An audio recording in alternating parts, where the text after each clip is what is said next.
बौद्ध दर्शन का मूल संबंध है उस व्यक्ति से जिसको महात्मा बुद्ध कहते हैं, और महात्मा बुद्ध का मूल नाम क्या था? गौतम बुद्ध। आपने क्या नाम बताया? सिद्धार्थ। हाँ, ठीक है। बाद में वो गौतम बुद्ध हो गए थे, गौतम बुद्ध। गौतम बुद्ध के बारे में कुछ बेसिक बेसिक बातें आपको अच्छे से पता है कि जब ये पैदा हुए तो शुद्धोदन इनके पिता का नाम था और महामाया देवी इनकी माँ का नाम था, राजकुमार थे। ज्योतिषी ने हाथ देख के बताया कि ये बच्चा आगे चल के संन्यास लेगा, तो पेरेंट्स को तनाव हो गया इस बात से, हो ही जाता है पेरेंट्स को तनाव। तो इतने सुख दिए कि संन्यास की इच्छा ही पैदा ना हो। फिर आपने सुना होगा कि 4 चीजें देख ली एक बार इन्होंने, और उसके बाद इनका मोहभंग हो गया। क्या क्या 4 चीजें देखी? एक मृत व्यक्ति की शव यात्रा देख ली, एक बूढ़ा व्यक्ति देखा, एक भिखारी देखा, एक बीमार व्यक्ति देख लिया। और जीवन के 4 दुखद पहलू देख के इनको लग गया कि जो जीवन मैंने अब तक देखा है वो सब झूठ है, बकवास है, दरअसल कुछ और ही मामला है। तब तक इनका ब्याह भी हो चुका था। इनके पेरेंट्स को लगा कि सन्यासी ना हो जाए तो जल्दी शादी भी करवा दी। उनको लगा जल्दी शादी हो जाएगी, परिवार में खो जाएगा, समा जाएगा, और विवाह हो जाने के बाद इच्छा सन्यास की पैदा क्यों होगी? कई बार विवाह की वजह से भी इच्छा सन्यास की पैदा हो जाती है, वो ये नहीं सोच पाए होंगे, लेकिन जिस भी वजह से हुआ उसके बाद ये 4 दृश्य देखी, तब तक उनका बेटा राहुल हो चुका था। और जब 4 दृश्य देखे तो उनको लग गया कि ये जीवन ऐसा है नहीं जो सोचा था। फिर वो एक रात को अपनी पत्नी और बेटे को सोता हुआ छोड़ के भाग खड़े हुए, और उसके बाद बोले कि मैं ज्ञान प्राप्त करूंगा। 29 वर्ष की उम्र में अपने घर से गए। 6 वर्ष तपस्या की, 35वें वर्ष में उनको ज्ञान की प्राप्ति हुई। कई लोग क्लास में पूछते क्या प्राप्त हुआ था, ऐसा कौन सा ज्ञान प्राप्त हुआ था? हम तो 1.5 साल से जीएस पढ़ रहे हैं, हमें तो ज्ञान प्राप्त नहीं करने, उन्हें कौन सा ज्ञान प्राप्त हो गया था? तो 6 साल की सतत तपस्या के बाद ज्ञान की प्राप्ति हुई। और जब ज्ञान की प्राप्ति हुई, कहाँ ज्ञान की प्राप्ति हुई थी? गया में हुई थी। बोध गया। गया को बोध गया इसीलिए कहते हैं कि वहां बोध ही ज्ञान की प्राप्ति हो गई थी। एक वहां वृक्ष है, आज भी वो वृक्ष लोग कहते हैं कि भैया एग्जैक्टली वो है। कि देखो, मैं ना काल्पनिक बातों में कम विश्वास रखता हूँ। अगर कोई मुझे कहे कि 2600 साल पुराना पेड़ है, मुझे पहली बार भरोसा कम जमता है ऐसी बातों पे। मान्यता है कि हाँ, उसी के आसपास एक पेड़ लगाया हुआ है, उसके नीचे कई 100 लोग बैठ के तपस्या के मतलब शांति से बैठते हैं, समाधि में बैठते हैं, सिर्फ इस भाव से कि बुद्ध को इसी पेड़ के नीचे ज्ञान मिला था। बुद्ध को ज्ञान उस पेड़ की वजह से नहीं मिला था, बुद्ध को ज्ञान मिला संयोग से उस पेड़ के नीचे, और लोग सोचते हैं कि उस पेड़ की वजह से मिला, इसलिए वहां बैठे हुए हैं आज तक, है ना ऐसे। तो उस वृक्ष का बड़ा महत्व है, प्रतीकात्मक महत्व बहुत ज्यादा है। उसके बाद आपको पता है कि फिर वो सारनाथ में गए। सारनाथ में उन्होंने अपना पहला भाषण दिया, उसको क्या बोलते हैं? धर्म चक्र प्रवर्तन। फिर उन्होंने पूरा अपना जीवन काल गुजारा इस चीज में कि वो बौद्ध धर्म को फैलाएं। और उसके बाद क्या हुआ कि बुद्ध की कुछ समय के बाद हो गई मृत्यु, जिसको बोलते हैं परिनिर्वाण हो गया। निर्माण तो जीते ही हो गया था। मैंने आपसे कहा था कि बुद्ध मानते हैं कि जीवन मुक्ति हो सकती है, तो जीवन मुक्त हो गए थे 35 की उम्र में, मोक्ष मिल गया था। निर्माण होता है जीते जी मुक्त हो जाना, परिनिर्वाण होता है मृत्यु के बाद की मुक्ति। और बौद्ध लोग सिर्फ महात्मा बुद्ध के बारे में शब्द का इस्तेमाल करते हैं, महापरिनिर्वाण। इसका मतलब अब बुद्ध की यात्रा पूरी हुई। और महापरिनिर्वाण शब्द का प्रयोग उसके बाद केवल अंबेडकर के बारे में कुछ लोग करते हैं, क्योंकि अंबेडकर भी अपने जीवन के आखिरी साल में बौद्ध हो गए थे, और तब से एक नई परंपरा, जैसे हीनयान महायान है वैसे एक नई परंपरा नवयान है जो अंबेडकर ने चलाई थी। आज उसका जिक्र भी हम थोड़ा सा करेंगे। स्पष्ट यहाँ तक? दिक्कत यह है कि बुद्ध ने अपने जीवन में जितने उपदेश दिए वो सारे मौखिक उपदेश थे। और मौखिक उपदेश की दिक्कत यह है कि जब तक उपदेश देने वाला है तब तक आप उससे पूछ सकते हैं कंफ्यूजन होने पर। जैसे वो चला गया, अब सब झगड़ा कर रहे हैं कि नहीं ये कहा था, अरे नहीं ये कहा था, मेरे सामने की बात नहीं ये कहा था। फिर कंफ्यूजन होता है, विवाद होते हैं। और इसलिए बुद्ध की मृत्यु के कुछ सप्ताह के बाद राजगृह नाम के स्थान पर एक मीटिंग हुई, जिस मीटिंग को क्या बोलते हैं? प्रथम संगीति, प्रथम बौद्ध संगीति। और इसमें यह हुआ कि भाई कुछ चीजें हम नोट कर लेते हैं। और इस प्रथम संगीति में जो चीजें नोट हुई वो 2 पुस्तकों के रूप में आई। उनमें से एक को बोलते हैं विनय पिटक, और दूसरे को बोलते हैं सुत्त पिटक या सूत्र पिटक कह लीजिए, क्योंकि ये पाली भाषा है इसलिए सुत्त कहते हैं, सुत्त पिटक। पर इनमें बहुत दमदार बातें हैं नहीं इन दोनों पुस्तकों में। दार्शनिक चर्चाएं गहराई के साथ इन पुस्तकों में नहीं आ पाई। फिर बात आगे बढ़ती गई। बुद्ध की मृत्यु के करीब 100 वर्षों के बाद एक दूसरी मीटिंग हुई वैशाली में, जिसको बोलते हैं द्वितीय संगीति। इस समय तक आते आते बुद्ध के अनुयायियों में खूब झगड़े बढ़ चुके थे। उन झगड़ों को सॉल्व करने के उद्देश्य से मीटिंग हुई, और उस मीटिंग में एक पुस्तक जो सामने आई उसको बोलते हैं अभिधम्म पिटक। लेकिन इसी मीटिंग में तय हो गया कि बस अब बर्तन अलग अलग होंगे, अब रसोई अलग अलग होगी, अब हम एक रास्ते पर नहीं चल सकते। और इस विचार के साथ द्वितीय संगीति में 2 विचारधाराएं बढ़ गई। एक का नाम था थेरवाद और दूसरे का नाम था महासांघिक दल। थेरवाद और महासांघिक। ये जो अभिधम्म पिटक है ये थेरवादियों का सबसे प्रिय ग्रंथ है। ये आमतौर पर इसी के थ्रू अपनी व्याख्याएं करते हैं। और ये हमेशा ध्यान रखना कि थेरवाद बुद्ध के मूल विचारों के निकट था, जबकि महासांघिक बुद्ध के विचारों से थोड़ा दूर का विचार है। यही थेरवाद आगे चल के कहलाया हीनयान या कहलाया कठिनयान। तो थेरवाद हो गया आगे चलकर हीनयान या कठिनयान, और महासंघिक या महासांघिक आगे चलकर हो गया महायान, या इसी का दूसरा नाम क्या है? सहजयान। सहज मतलब आसान रास्ता है, महायान मतलब बड़ी गाड़ी है, बड़ी गाड़ी में ज्यादा लोग जाते हैं क्योंकि आसान रास्ता है, आसान रास्ता बड़ी गाड़ी ज्यादा लोग, इस सेंस में महायान हो गया। ये कठिन रास्ता है, कठिन रास्ते पर कम लोग चलते हैं तो छोटी गाड़ी में जाते हैं, इसलिए हीनयान हो गया। ये इनकी मूल विचारधारा है। ये करते करते बौद्ध दर्शन के 30 से ज्यादा अलग अलग संप्रदाय विकसित हो गए जो मूल रूप से इन दो में बटे हुए थे। हीनयान के अंतर्गत दो विचारधाराएं ज्यादा प्रसिद्ध हुई और महायान के अंतर्गत भी दो विचारधाराएं, कहां ले जाएंगे, ऊपर ले जाते हैं, दो विचारधाराएं ज्यादा विकसित हुई। तो महायान में एक शब्द आपने सुना होगा, शून्यवाद। इसका पूरा नाम है माध्यमिक शून्यवाद। केवल नाम नोट कर लीजिए, प्रीलिम्स में एक सवाल ठीक हो जाएगा इससे आपका। तो महायान की बहुत सारे ब्रांचेस में जो दो ब्रांचेस सबसे ज्यादा प्रसिद्ध हुई उनमें से एक का नाम है माध्यमिक शून्यवाद। और माध्यमिक शून्यवाद के सबसे बड़े आचार्य हैं नागार्जुन, जिनका दूसरा नाम है नागसेन। इसी व्यक्ति ने उस राजा को भूत बनाया था जिसका नाम था मिलिंद, है ना। मिलिंद पन्हों का जिक्र सुना होगा। तो मिलिंद जिसके चक्कर में पड़ गया था उसका नाम है नागार्जुन, और नागार्जुन ने उसको ऐसा गधा बनाया, खड़े खड़े ऐसा गधा बनाया। इनके तर्क सुन के अच्छा खासा आदमी चक्कर खा गिर जाता है, तो वो भी गिर गया बेचारा। तो वो जो विचार था वो महायान का विचार था, माध्यमिक शून्यवाद। और इसका दूसरा विचार कहलाता है योगाचार विज्ञानवाद। जो सबसे प्रसिद्ध चार विचार हैं उनमें से दो महायान के हैं, शून्यवाद और योगाचार विज्ञानवाद। योगाचार विज्ञानवाद दो अर्धभ्राताओं के विचार हैं। अर्धभ्राता क्या होता है? पापा एक ही थे, मम्मी अलग अलग थी, उनको बोलते हैं हाफ ब्रदर्स। जैसे हाफ गर्लफ्रेंड होती है ऐसे हाफ ब्रदर भी होता है, हाफ सिस्टर भी हो सकती है। तो ये दोनों हाफ ब्रदर्स थे। उनमें से एक का नाम था असंग और एक का नाम था वसुबंधु। और ये तीनों लोग, नागार्जुन, असंग, वसुबंधु, ये तीनों लोग प्रोफेसर थे नालंदा विश्वविद्यालय में। कभी बिहार में नालंदा जाए तो समझ जाना कि वहीं इन लोगों ने अपने पूरे सिद्धांतों का प्रवर्तन किया था। बात स्पष्ट हो गई। जो हीनयानी लोग थे इनकी दो विचारधाराएं बहुत प्रसिद्ध हुई। एक सूत्र पिटक पर आधारित थी, तो उसका नाम है सौत्रांतिक, सौत्रांतिक। और एक विभाषा नाम की टीका थी, उस पर आधारित था, उनका नाम पड़ गया वैभाषिक, वैभाषिक। सौत्रांतिक, ये सौतांत्रिक नहीं है, ध्यान रखना है। कहीं सोचे कि सौतांत्रिक अपना अस्त्र शस्त्र लेके चल रहे हैं, नहीं, सूत्र से बना है, सौत्रांतिक है। तो सौत्रांतिक और वैभाषिक ये दो सबसे प्रसिद्ध संप्रदाय हुए हीनयान के, और माध्यमिक शून्यवाद और योगाचार विज्ञानवाद सबसे महत्वपूर्ण दो संप्रदाय हुए महायान के। यहां तक की कहानी आप लोगों को स्पष्ट हो गई, कोई दिक्कत तो नहीं। इन दो के अलावा एक तीसरी ब्रांच जो पैदा हुई है बौद्ध परंपरा की, वो पैदा हुई 1956 में, और उसका नाम है नवयान। अब कहने की जरूरत नहीं कि नवयान की स्थापना किसने की है, डॉक्टर भीमराव अंबेडकर ने। इसको हम तब पढ़ेंगे जब अंबेडकर को पढ़ेंगे। अभी केवल रेफरेंस में मैंने एक नाम बता दिया कि हीनयान, महायान, उसके बाद तीसरा नवयान है जो 20वीं शताब्दी में विकसित हुआ है। नवयान के अपने सिद्धांत हैं, करीब 22 सिद्धांतों की सूची अंबेडकर जी ने लिखी थी अपनी मृत्यु से पहले। उनमें से कुछ सिद्धांतों को देखेंगे बाद में। यह हुआ शुरुआती परिचय बौद्ध परंपरा के बारे में। अब आइए कि बौद्ध दर्शन में क्या क्या है।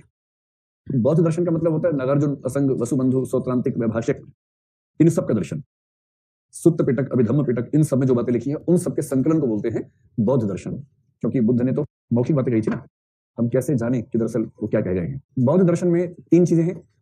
इसकी ज्ञान मीमांसा पर आपको बात करने की जरूरत एकदम नहीं है, ये एकदम आउट ऑफ कंटेक्स्ट मामला है, इसको हम छोड़ देंगे पूरी तरह से।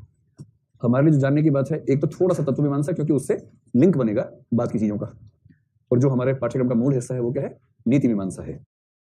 आपको 3 लेख मिले होंगे मेरे लिखे हुए, हो सके तो उनको पढ़ लीजिएगा। उन्हीं में से एक लेख इस बार के मैगजीन में भी है, शायद बुद्ध पे ही है, तो वो वहां से देख लें या फिर नोट्स में से देख लें।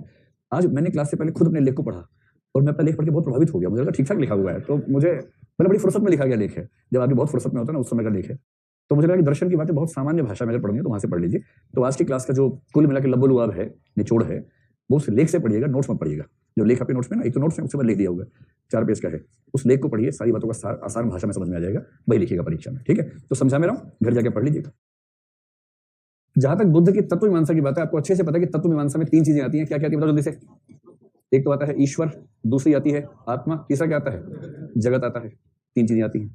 तो आपको बस हल्का हल्का आइडिया रहे कि बुद्ध ने इन मसलों पर क्या राय दी है। बुद्ध से किसी ने पूछा कि बुद्ध ईश्वर होता है कि नहीं होता है, बोले नहीं होता है। हीनयानी यही मानते हैं कि बुद्ध ने कहा ईश्वर नहीं होता है। महायानी लोगों को लगता था कि जैसे किसी को बोलते हैं ईश्वर नहीं, लोग भाग जाते हैं कि तुम्हारा धर्म ठीक नहीं है, तुम्हारे धर्म में हम नहीं आएंगे, ईश्वर ही नहीं है तो फिर पूजा किसी करेंगे। फिर महायानियों ने बात को घुमाना शुरू कर दिया। क्या बोले कि बुद्ध से लोगों ने पूछा ईश्वर है या नहीं, बुद्ध बोले नहीं है। दरअसल बुद्ध का भाव यह था कि मैं हूं, मैं, बुद्ध ही ईश्वर है। तो एक धारणा बनाई अमिताभ बुद्ध की, वो ईश्वर के रूप में आते हैं। बुद्ध ऊपर से रो रहे हैं, एकदम आंसू टप टप गिर रहे हैं। लोग कह रहे हैं बरसात हो रही है, लेकिन बुद्ध के आंसू हैं कि मैंने जो कहा था कम वक्तों, मेरा ही नाम लेके तुम क्या क्या बोल रहे हो। और बौद्ध दार्शनिक कहला रहे हैं नागार्जुन, लेकिन बुद्ध का ही भूत बना दिया एकदम। इनको आपसे पूछे बुद्ध ईश्वर को मानते हैं या बुद्ध नहीं मानते हैं ईश्वर को, वो खारिज करते थे। फिर बुद्ध से चेलों ने पूछा कि बाबा आत्मा होती कि नहीं होती है, बुद्ध बोले ये भी नहीं होती है। तो चेले बोले फिर मैं सोच कैसे पा रहा हूं, अगर आत्मा नहीं है तो मैं सोच कैसे रहा हूं। तो बुद्ध ने कहा देख भाई, इसके लिए चेतना प्रवाह काफी है। तो बुद्ध कहते हैं आत्मा नहीं होती है, चेतना प्रवाह होता है, स्ट्रीम ऑफ कॉन्शियसनेस होता है। तो इसको कैसे समझिए, चेतना प्रवाह कैसे होता है, इसको यूं समझिए। अच्छा, आपने इंटरनेट की दुनिया देखी है, आपके जमाने में चीजें बड़ी आसान है। करंट देखा ही है आपने, करंट देखा तो नहीं होगा। आप में से कितने लोगों ने आज तक करंट खाया एक आध बार, कि करंट लगाया जरूर, हाँ बहुत बढ़िया बहुत बढ़िया। और सबसे बड़ी बात है कि सब बच भी गए, क्योंकि जो नहीं बचे वो यहाँ पर नहीं है। सीधी सी बात है, कुछ लोग नहीं बचे वो यहाँ पर नहीं है, वो कैसे आएंगे? और आप में से ऐसे लोग जिनको आज तक करंट नहीं लगाया, वो कितने लोग हैं आज तक नहीं लगा जिनको करंट? अरे यार क्या जीवन जी रहे हैं आप लोग, धिक्कार है आप लोगों का। एक आध लगवाओ करंट कभी, थोड़ा सा वो उस एहसास का अमूल्य एहसास है एक बार जब अचानक हाथ टच हो जाए किसी चीज पर और पूरे बदन में ऐसे ऐसे कुछ हालात हो और फिर आपको लगे बच गए, बाल बाल बच गए। अब देखो करंट के माध्यम से आपको समझना ये है बेसिकली, है ना, करंट के माध्यम से ही समझना है। ये बताइए जैसे विद्युत है, विद्युत एक वस्तु है या विद्युत केवल एक प्रवाह का नाम है? प्रवाह का नाम है। इलेक्ट्रॉन्स का प्रवाह ही विद्युत है। अब कोई जिद कर दे कि विद्युत रोक के दिखाओ, मुझे स्थायी विद्युत चाहिए, आप कहेंगे कि स्थायी विद्युत कैसे दिखाए भाई, विद्युत स्थायी है ही नहीं, विद्युत तो एक प्रवाह का नाम है। ठीक उसी प्रकार से चिंतन प्रक्रिया, स्मरण प्रक्रिया, अनुभूति प्रक्रिया कोई स्थायी वस्तु नहीं है। मैंने आपसे कहा था कई लोग मानते हैं कि आत्मा एक वस्तु है जिस वस्तु की मदद से हम चेतन क्रियाएं संपन्न करते हैं। बुद्ध ये कह रहे हैं कि चेतन क्रियाएं संपन्न करने के लिए किसी वस्तु की जरूरत नहीं है, केवल चेतना के प्रवाह की जरूरत है। जैसे नदी, नदी एक वस्तु नहीं है, नदी जल के कणों का प्रवाह मात्र है। हम उस प्रवाह के प्रवाहपन पर ध्यान नहीं देते, इसलिए हम कहते हैं कि वस्तु है। जबकि नदी में कोई भी दो जलकण, एक ही जलकण दूसरी बार उपस्थित नहीं होता है, हर बार जल का कण चेंज हो जाता है। तो नदी क्या है? असंख्य किंतु निरंतर जल कणों का प्रवाह मात्र है। पानी की एक भी बूंद लौट के नहीं आएगी, ना कोई स्थायी पानी की धरोहर है, बर्फ पिघलेगी बहती हुई निकल जाएगी, इतना ही मसला है। ठीक वैसे जिसको महात्मा कहते हैं, दरअसल हमारी चेतना भी उसी फंक्शन पे काम करती है। एक चेतना, चेतना को समझिए करंट के एक डॉट की तरह से, चेतन धर्म कहते हैं बुद्ध उसको। एक चेतन धर्म पैदा हुआ, अगले चेतन धर्म को अपना सारा ज्ञान, सारी थाती, सारी विरासत सौंप के लुप्त हो गया। कंप्यूटर की भाषा में जैसे एक होती है हार्ड डिस्क, एक होती है कैशे मेमोरी। अगर आपने कैशे मेमोरी का नाम सुना, CACHE कैशे मेमोरी। अगर आप कुछ टाइप कर रहे हो अपने फोन पे या कंप्यूटर पे, अचानक लाइट चली जाए तो आप पाएंगे जितना आपने सेव कर दिया था वो तो सेव्ड है, उसके बाद गायब हो गया। लेकिन उसके बाद वाला तब तक स्क्रीन पर दिख क्यों रहा था? वो कौन सी मेमोरी में था? वो कैशे मेमोरी है। और कैशे मेमोरी कैसे काम करती है? जो करंट है हर क्षण पूरी मेमोरी अगले क्षण की मेमोरी में ट्रांसफर होती रहती है लगातार, और जैसे करंट मिलना बंद हुआ लुप्त हो गई। और जो आपने सेव कर दिया वो उसकी हार्ड डिस्क में, जो मेमोरी यूनिट आपके पास है उसमें चला गया। वो क्योंकि करंट पे डिपेंडेंट नहीं है इसलिए वो स्थायी है। और जो मेमोरी करंट पे डिपेंडेंट है, जैसे करंट जाता है मेमोरी लैप्स हो जाती है। तो यूं समझ लीजिए कि हमारी सारी चेतना करंट बेस्ड मेमोरी है, करंट बेस्ड कॉन्शियसनेस है। इसी को बोलते हैं चेतना प्रवाह, जिसको 20वीं शताब्दी के प्रसिद्ध अमेरिकी दार्शनिक, जिसका विलियम जेम्स नाम है, विलियम जेम्स प्रैग्मेटिक फिलोसोफर है, उसने भी ठीक यही सिद्धांत दिया, there is nothing like soul, the only thing that exists is the stream of consciousness. चेतना का प्रवाह ही एग्जिस्ट होता है। तो क्या आप समझ पा रहे हैं? आत्मा नहीं है, चेतना का प्रवाह मात्र है। और मृत्यु का मतलब सिर्फ इतना है कि चेतना का प्रवाह इस शरीर से असंबद्ध हो गया, खत्म नहीं होता है, इस शरीर से लिंक टूट गया। और वही चेतना प्रवाह किसी और शरीर से लिंक हो जाता है तो पुनर्जन्म हो जाता है। इसलिए पुनर्जन्म आत्मा का नहीं होता बौद्ध के यहाँ, पुनर्जन्म चेतना प्रवाह का एक नए शरीर से संबद्ध हो जाना है, उसमें आत्मा की आवश्यकता नहीं है, बुद्ध ऐसा मानते हैं। समझाने के लिए एग्जाम्पल देते हैं, जैसे एक मोमबत्ती है, मान लीजिए आपने एक मोमबत्ती या दिए से दूसरा दिया जलाया। कुछ यूं समझे कि दूसरा दिया जलाने की प्रक्रिया में दूसरा दिया जल गया और पहला बुझ गया। क्या आप ये कहेंगे कि वही आग चली गई है, या इस आग से वो आग जली जरूर है किंतु वो आग भिन्न है? ठीक वैसे पुनर्जन्म क्या है? इस चेतना प्रवाह का लिंक उस शरीर से हो गया, कोई वस्तु नहीं गई है, एक फ्लो गया है, प्रवाह गया है। और प्रवाह में आने वाली हर चीज किसी ना किसी मात्रा में नई है और किसी ना किसी मात्रा में पहले के संस्कार, इंप्रेशंस लेके आगे बढ़ी है। ये बुद्ध का मूल विचार है। आपको इतना समझने की जरूरत है, इसके आगे इसकी दार्शनिक समस्याएं हैं, उसमें हमें जाने की जरूरत नहीं है। तो बुद्ध के यहाँ आत्मा का मतलब क्या होता है? चेतना प्रवाह, बस ये शब्द ध्यान रखिएगा। जहां तक जगत की बात है, देखो बुद्ध बहुत ही स्मार्ट फिलोसफर थे। बुद्ध ने एक दर्शन लिया अनित्यवाद, और अनित्यवाद का मतलब होता है कि कुछ भी नित्य नहीं है, नथिंग इज परमानेंट, अनित्यवाद। तो इसको नॉन परमानिज्म कुछ ऐसे बोलते हैं, या इसके लिए एक शब्द आता है नॉन इटर्नलिज्म, अनित्यवाद। इटर्नलिज्म का मतलब होता है चीजें नित्य हैं, नित्य का मतलब समय से, स्थान से परे। जैसे जो लोग मानते हैं कि आत्मा नाम की वस्तु, क्या मानते हैं? आत्मा नित्य है, शाश्वत है। ईश्वर क्या है? नित्य है, शाश्वत है। बुद्ध ने कहा कि इस दुनिया में कुछ भी नित्य और शाश्वत नहीं है, ईश्वर है ही नहीं। और आत्मा अगर है भी तो वो चेतना प्रवाह के रूप में है, न कि किसी नित्य वस्तु के रूप में है। Nothing is permanent except change, परिवर्तन के सिवाय कुछ भी नित्य नहीं है, केवल एक चीज है नित्य, वो है परिवर्तन। तो परिवर्तन ही नित्य है, और परिवर्तन नित्य होने का मतलब दरअसल कुछ भी नित्य नहीं है, क्योंकि परिवर्तन का मतलब ये कि बदलाव हो रहा है, और तो कुछ है नहीं। अनित्यवाद का मतलब है कि इस जगत में कुछ भी स्थायी नहीं है, चीजें चेंज होती रहती हैं। जैसे आप लोग अपनी फोटो देखेंगे आज से 10-15 साल पहले की, तो आप वैसे दिख रहे हैं जैसे तब थे, आप चेंज हो गए हैं, ठीक ठाक चेंज हो गए हैं। मतलब अभी तो इतने रहे होंगे, अब तो फिर भी ठीक ठाक बड़े हो गए हैं ना। 15-20 साल में तो काफी चेंज आ गया होगा ना, कि जब आप इतने थे, इतने से लेके इतने हुए, और इतने होते बड़े फुल इंडिविजुअल हो गए हैं, 18+ के, मतलब जिसको बोलते हैं कि आप पूरे नागरिक हो गए हैं। आपका चेहरा, मोहरा, आकार, प्रकार सब काफी चेंज हो गया है। और जिसने आपको देखा होगा गोदी युग में, आप गोदी में तो उस समय कोई आपके घर आया था, गोदी में खिलाया था, उसके 20 साल बाद पापा ने कहा कि बेटा वो अंकल वहीं रहते हैं, एक बार उनसे मिल के आ जाना। और आप गए और आपने कहा कि अंकल मैं अरे इतना बड़ा हो गया कैसे? अब आपके मन में आप भी तो बुढ़े हो गए, लेकिन मैं कैसे पूछ सकता हूँ आपसे? लेकिन ये भाव रहता है कि चेहरा ही बदल गया तुम्हारा, तो आपका वैसा ही था जैसा सबका बदलता है। और आज से 15-20 साल बाद फिर आपका चेहरा ठीक ठाक चेंज हो जाएगा। हालांकि पहचाना जाने लायक हो सकता है, लेकिन हो सकता है कि ना पहचाना जाए। तो ये अभी दाढ़ी वाली रखता हो, स्मार्ट सी, बाद में क्लीन शेव हो जाए, अभी क्लीन शेव बाद में दाढ़ी वाला हो जाए। ऐसी लड़कियों में इतना स्कोप नहीं होता चेहरे के मामले में, लड़कों में ये वाला, पुरुषों में एक ही फैशन का स्कोप ज्यादा है कि उनके चेहरे पे फसल आती है, वो चाहे तो उसको रखें चाहे तो ना रखें। बाकी तो उनके पास पहनने को एक कमीज एक पैंट, बहुत कुर्ता पजामा, और कोई ऑप्शन नहीं है।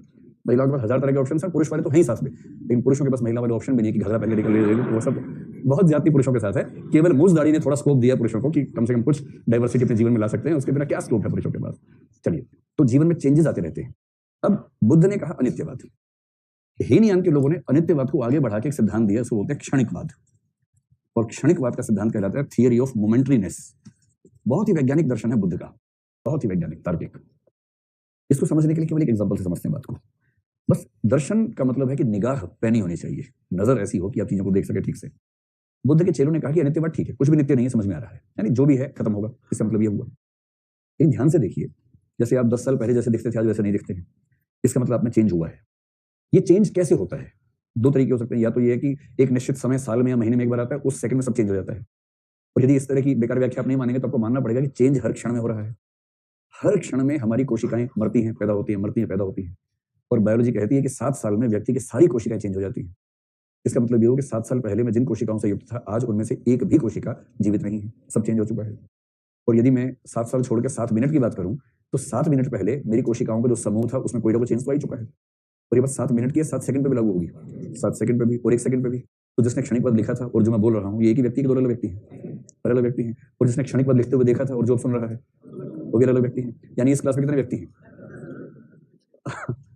असंख्य लोग हैं। जो आए थे उनमें से एक भी लौटेगा नहीं, और जो लौटेंगे उनमें से कोई आया नहीं था, और जो आज जाएंगे वो कल नहीं आएंगे, चेंज हो जाएंगे। हर क्षण चेंज हो रहा है। और यदि हर क्षण चेंज हो रहा है तो सत्ता, वास्तविकता की उम्र कितनी है? एक क्षण। ठीक एक क्षण पहले आप वो व्यक्ति नहीं थे जो अगले क्षण में चेंज आ गया है। और इस पॉइंट पे आने के बाद बुद्ध का वाक्य समझ में आता है कि हम एक नदी में 2 बार नहीं नहा सकते। कि जो पहली बार नहाने गया था और जो दूसरी बार गया है, चेंज आ गया है।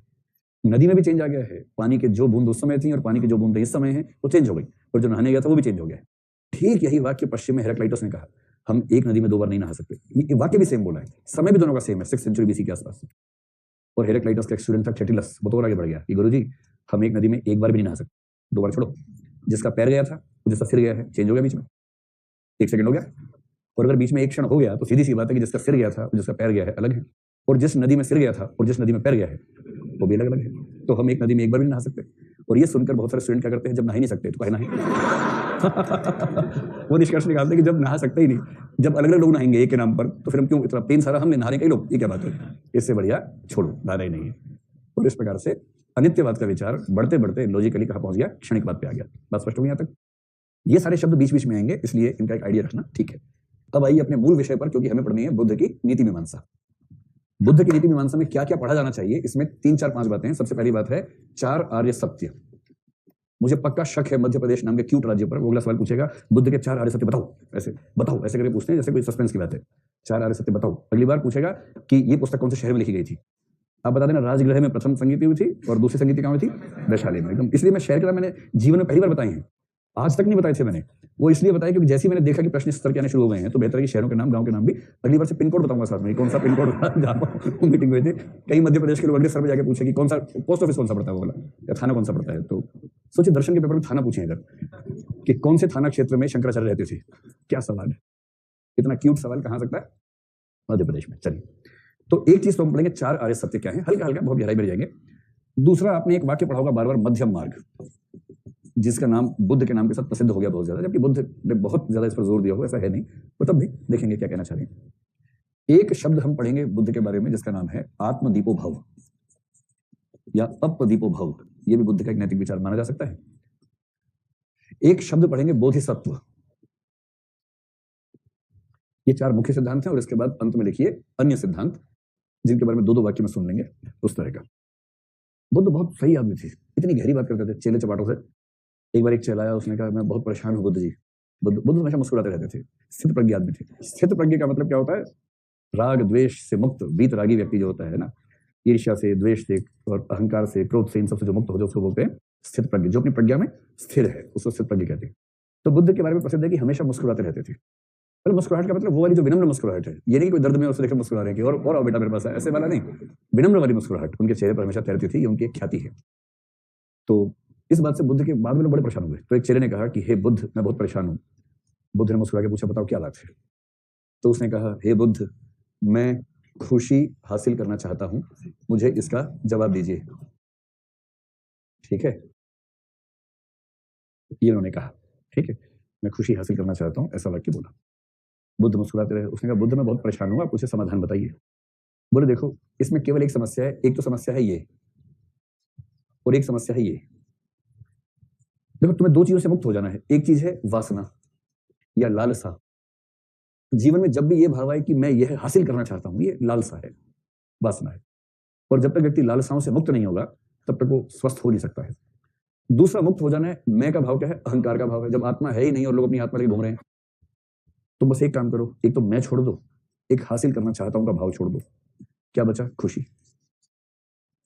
खुशी प्राप्त करनी है जीवन में, उसके लिए इतना ही करना है, मैं को छोड़ देना है और हासिल करना चाहता हूं ये भाव छोड़ देना है।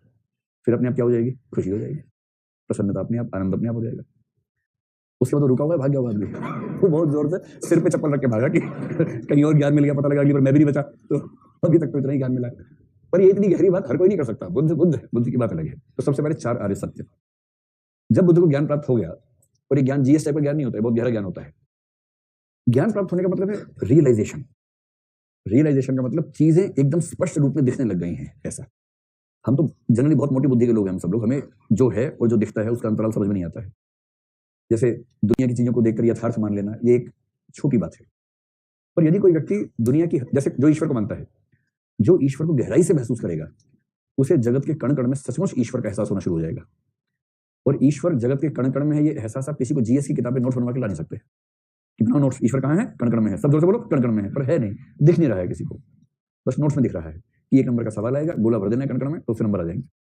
एहसास नहीं हो रहा इस बात का। इसलिए कहते हैं कि जब कोई दार्शनिक कहे कि उसको ज्ञान प्राप्त हुआ, इससे मतलब उसे उस वास्तविकता का एहसास हो गया है, रियलाइजेशन हो गया है, जिसे किताबों में शायद कुछ लोगों ने पढ़ा होगा, लेकिन उसने उस चीज को आज महसूस कर लिया है। उसके ऊपर डाउट्स नहीं रहते हैं। जैसे किरकेगार्ड का जिक्र मैंने किया था। किरकेगार्ड ने कहा कि अगर आप बुद्धि से सोचेंगे तो प्रश्नों के उत्तर नहीं मिलेंगे, केवल अनिश्चितताएं मिलेंगी। लेकिन जिस प्रश्न पर बुद्धि साथ ना दे, बेचैनी होगी कि जवाब नहीं मिल रहा।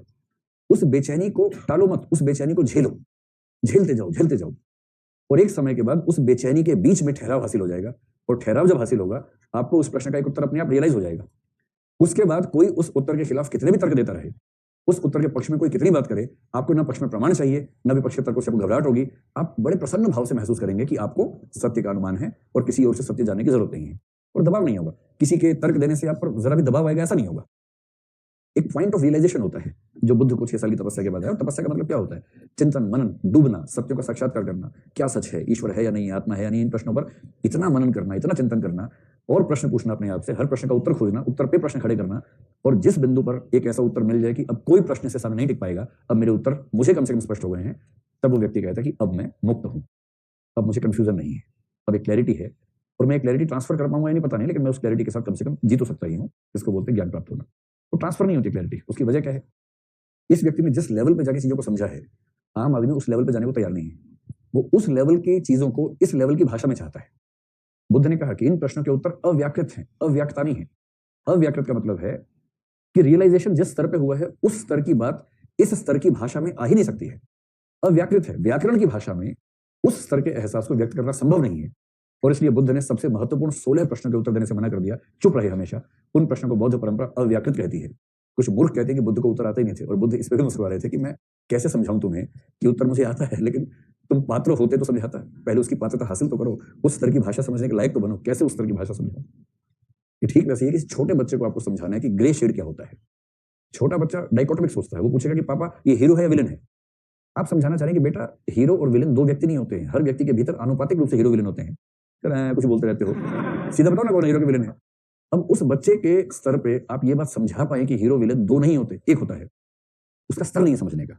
और बच्चा जब आपके सामने ऐसा करेगा, इनको बुझाता ही नहीं, तो आप केवल मुस्कुराएंगे इस भाव से कि समय आने पे समझ जाओगे, जाओ एंजॉय करो। वो बच्चा आपको सिखाएगा कि कैसी कैसी बात करते रहते हो।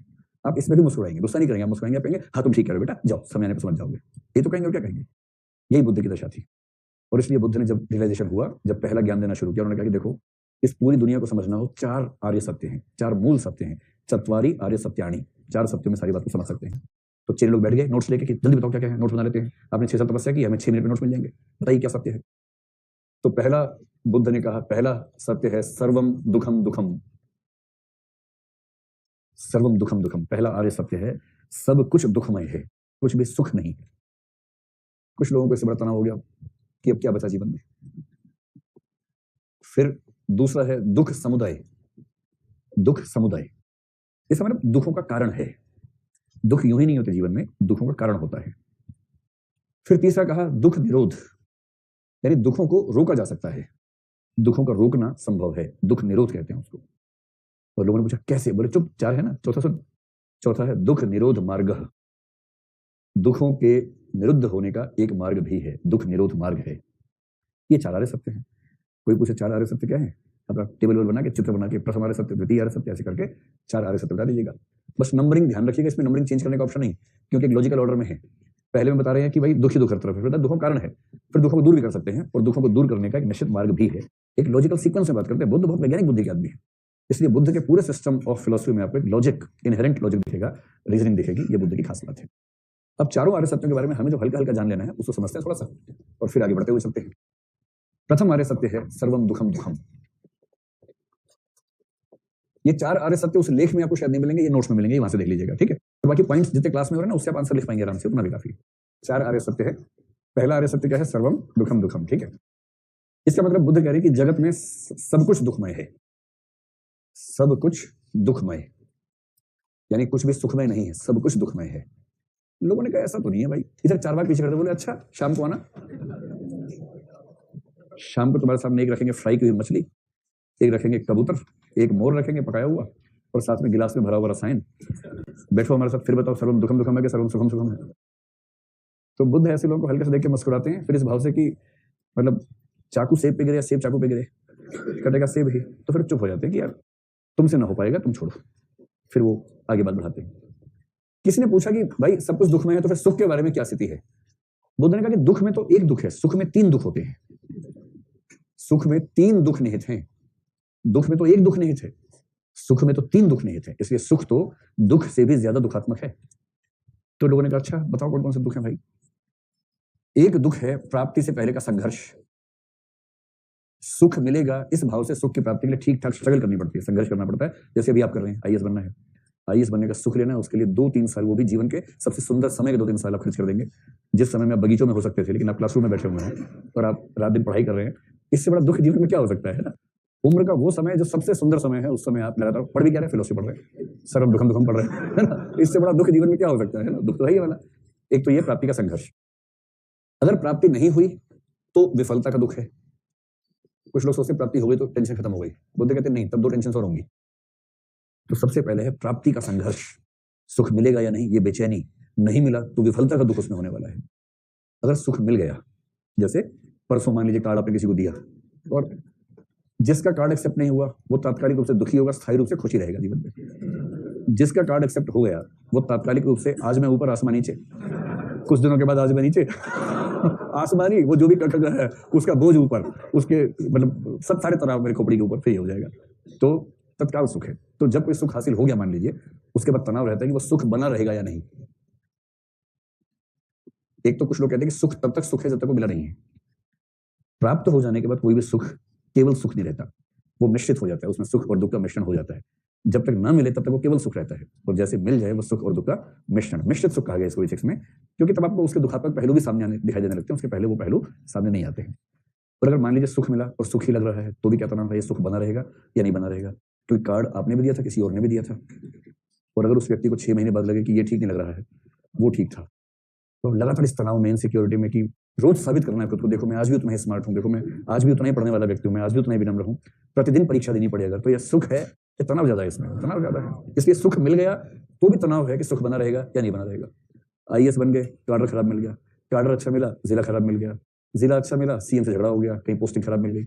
अच्छा जिला मिला है, बाकी लोग जल रहे हैं, आप खुश हैं, पर रोज तनाव है कि ये जिला मिला रहेगा, ये हाथ से निकल जाएगा। एक कंप्लेंट हुई नहीं कि जिला हाथ से निकला। 24 घंटे जो सुख है, आगे चल के मूर एक दार्शनिक आएगा पश्चिम में, मूर ने कहा और मिल ने भी बात कही, सुख के बारे में सबसे बुरी बात यह है कि जैसे ही आप सुखी होने का प्रयास करते हैं सुख समाप्त हो जाता है। ये ठीक वैसे कि जैसे ही आप चाहते हैं कि मुझे नींद आ जाए, नींद आने की संभावना खत्म हो जाती है कि सोना है, जल्दी नींद आ जाए, बिल्कुल नहीं आएगी। अब तो नींद आएगी तभी जब नींद के बारे में सोचना बंद कर देंगे। सुख तब तक मिलेगा जब तक सुख के बारे में नहीं सोचेंगे, और जहां सुख के बारे में सोचा सुख खत्म। तब तो सुख को संभालने में ही तनाव हो जाएगा और उस तनाव में ही सुख का समय निकल जाएगा, सुख तो होगा ही नहीं उस समय। और फिर बुद्ध कह रहे हैं कोई कितना भी 30 मार खा हो, सुख एक समय के बाद हाथ से निकलना तय है। और जब वो सुख हाथ से निकल जाएगा, किसी भी तरह का सुख हो, उम्र की वजह से हाथ से निकल सकता है कि रिटायरमेंट होनी है। कैबिनेट सेक्रेटरी थे, रिटायर हुए, अगले दिन अपने कमरे में कैबिनेट को लेकर बैठे हुए साथ में, एक व्यक्ति को रख लिया कैबिनेट के पास खड़ा करके, तुम्हारा नाम सेक्रेटरी आज से है, कैबिनेट सेक्रेटरी। दरबार तक नहीं पूछते उसके बाद, कल क्या थे कैबिनेट सेक्रेटरी, पूरे देश में आप निकलते थे, पूरे कलेक्टर सब लेट जाते थे डर के मारे कि सर आ गए, इतनी ताकत। मंत्री भी, पीएम छोड़ के बाकी मंत्री भी सलाम की मुद्रा में रहते थे कि आप रोज पीएम से 8 बार मिलते हैं, सर मीटिंग करवा दीजिए। मंत्री बोलते हैं कि मीटिंग करवा दीजिए, इतनी ताकत होती है। और जिस दिन रिटायर हुए, अगले दिन घर से निकले, ना कोई ड्राइवर ना कुछ, कुत्ता भौंके जा रहा सामने, आप कह रहे चुप, और चुप नहीं और भौंक रहे जोर से कि मेरे भी कुत्ता अधिकार है, ऐसे सिर्फ तुम्हारा थोड़ा मानवाधिकार है। उस दिन ना बड़ा खराब लगता है। आईएएस की रिटायरमेंट और फिल्म में हीरो हीरोइन को फिल्म मिलना जब बंद हो जाता है, जिस दिन फिल्म मिलना बंद होता है ना, अपना सुंदर सा चेहरा ले लेके सबको दिखा रहे कि काम दे दो काम दे दो, काम मिल नहीं रहा, कह रहे नहीं अब आप बूढ़े हो गए हैं, नहीं आप उतने स्मार्ट नहीं है, आपको देखे कोई टिकट नहीं खरीदता है। और कुछ दिन पहले क्या था, हिमेश रेशमिया सोच के देखिए क्या नाक से गाता था, इतना बढ़िया, कितना बढ़िया चल रहा था, आज कोई पूछ ही नहीं रहा है। ये जो मिलती है ना बहुत बड़ी सफलता है, और जब हाथ से निकल जाती है उसके बाद समझ में आता है कि सुख के हाथ से निकलने का दुख क्या होता है। और ये हर व्यक्ति के साथ किसी ना किसी मात्रा में कभी ना कभी होना ही होना है। आप जितने भी स्मार्ट हैं, जितने भी 30 मार खाएं, एक दिन ऐसा जरूर आएगा जब लोग पूछना बंद कर देंगे, ये तो होगा। तभी आप पेरेंट्स का जो हाल करते हैं आज से केवल 20 साल बाद आपका वो हाल होने वाला है। सबको लगता है कि मैं इतना स्मार्ट पेरेंट बनूंगा कि मेरे बच्चे बड़ा सम्मान करेंगे, बेकार की बात है। बच्चे और ज्यादा स्मार्ट होते हैं। स्मार्ट से स्मार्ट माँ बाप अपने बच्चों की नजर में मूढ़मती कूपमंडूक होते हैं, एकदम कूपमंडूक। आप दुनिया भर में स्मार्ट बनते रहेंगे, बताया क्या था कैसा आदमी, पता नहीं, गलत घर में पैदा हो गया, मैं तो गलत घर में पैदा हो गया, ये सब कौन है। तो फिर बताओ सुख है कि दुख है? सर्वम दुखम सर्वम दुखम दुखम, यही बुद्ध के प्रथम हमारे सत्य। आपको ज्यादा सीरियस नहीं होना इस मामले में। मैं कुछ लोगों को देख रहा हूँ नीचे उठाने कमंडल की उठा लेते हैं, तो ऐसे नहीं, कमंडल नहीं उठाना, ऐसा कुछ नहीं है, जीवन में सब बढ़िया है। ये तो मैं जिस दार्शनिक के बारे में पढ़ाता हूँ थोड़ी देर के लिए मैं उसी की यात्रा में घुस जाता हूँ ताकि आपको उसका पर्सपेक्टिव ठीक से बता दूं, ठीक है। इसके बाद बुद्ध ये समझाना चाह रहे हैं, मतलब कुछ लोग कहते हैं कि क्या हम ये मान लें कि बुद्ध निराशावादी हैं, दुखवादी हैं। अच्छा, बुद्ध का एक कथन ध्यान रखिएगा। बुद्ध ने कहा, एक कथन आंसू हेडिंग बना के लिख लीजिए, वो कह रहे हैं इस दुनिया में जितना जल महासागरों में है उससे ज्यादा तो दुखी लोगों ने आंसू बहाए हैं। महासागरों के कुल जल से अधिक इस दुनिया में दुखी लोगों ने आंसू बहाए हैं, इतना दुख है दुनिया में। किसी ने बुद्ध से कहा बुद्ध दार्शनिक क्यों बने? बोले इसीलिए बना हूं, आंसू पोंछना चाहता हूं सबके। मेरा दर्शन तार्किक रूप से बहुत अच्छा हो ना हो, मेरे दर्शन का उद्देश्य है आंसू पोंछना। किसने मुश्किल सवाल पूछा, बुद्ध आत्मा होती है या नहीं होती? उसने कहा चुप रहे। भाई दुनिया करा रही है दुख से, और आप दुनिया को उलझा रहे हैं इस प्रश्न में कि आत्मा है या नहीं। ये ठीक वैसा हुआ, बुद्ध ने एग्जाम्पल दिया, कोई व्यक्ति घायल पड़ा हुआ है, किसी ने तीर मारा, उसको लग गया घायल पड़ा हुआ जमीन पे, और आप उसके पास जाके बोले भाई तीर किसने मारा? वो इशारे से कह निकाल तो दो, बोल नहीं पा रहा है, उसकी आवाज चली गई है। अब क्या नहीं पहले बताओ किसने मारा? किसी तरह से उसे मिट्टी पे उंगली से लिखा है इसने मारा। पूछा क्यों मारा? अब वो आंसू से टप टप आंसू निकाल दो, तीर तो निकाल दे, मरने वालों में ना, पहले ज्ञान प्राप्त करना है। क्यों मारा? और मतलब पहली बार मारा था कि पहले भी ट्राई किया था? एक ही तीर मारा कि और भी मारे थे? आपने मारा था या सिर्फ उसने मारा है? ये सारे सवाल, और इन सारे सवालों के बीच में क्या हुआ, वो ढेर हो गया, अब तो बोलता रहे। तो बुद्ध कह रहे हैं कि मेरे दर्शन का उद्देश्य ज्ञान प्राप्त करना नहीं है, दुखी इंसानों के आंसू पहुंचना है। और इसलिए पहला आर्य सत्य बुद्ध की नजर में बहुत महत्वपूर्ण है। एक आरोप है बुद्ध पर, और बुद्ध पर आरोप यह है कि बुद्ध एक दुखवादी दार्शनिक हैं, सैडिस्ट हैं। हालांकि सैडिस्ट नहीं बोलना चाहिए इसको, सैडिस्ट का मतलब दूसरा होता है, पेसिमिस्ट कहना चाहिए, निराशावादी हैं। बुद्ध पे आरोप है कि बुद्ध निराशावादी दार्शनिक हैं, इसीलिए बुद्ध ने कहा कि इस संसार का पहला सत्य है कि सब कुछ दुखमय है। ये बेकार का आरोप है। इसे यूं समझें कि भारतीय दर्शन के 9 में से 8 दार्शनिकों ने, अब मैं इसे जवाब बता रहा हूं आपको, 8/9, 9 में से 8, जब भी 9 में से 8 है, जब एक छूटे कौन छूटेगा? 4, वो सुखवादी है। बाकी 8 के 8 दार्शनिक मानते हैं कि जगत दुखमय है। 8 ऐसा मानते हैं कि जगत दुखमय है। इनमें से कोई भी नहीं मानता कि जगत सुखमय है। सब कहते हैं कि बंधन है, इस बंधन से मुक्त होना है, मोक्ष प्राप्त करना है। मोक्ष क्यों प्राप्त करना है? क्योंकि दुनिया बंधन है, और बंधन बुरा है, बंधन में दुख है। सांख्य साफ कहता है 3 प्रकार के दुख हैं जगत में, बंधन में है। तो पहली बात, भारतीय दर्शन में लगभग सब दार्शनिक मानते हैं कि जगत दुखमय है। कोई निराशावादी है नहीं। इसका फैसला इस बात से होगा कि वो दर्शन अंत में दुख की बात करता है या अंत में दुखों से मुक्ति की बात करता है। तो बुद्ध ने अंत में किसकी बात की है? निर्वाण की बात की है, और निर्वाण जो है वो दुखों से मुक्ति है। इसका मतलब बुद्ध का दर्शन दुखों से शुरू होता है, किंतु उसका अंत दुखों से मुक्ति पर होता है।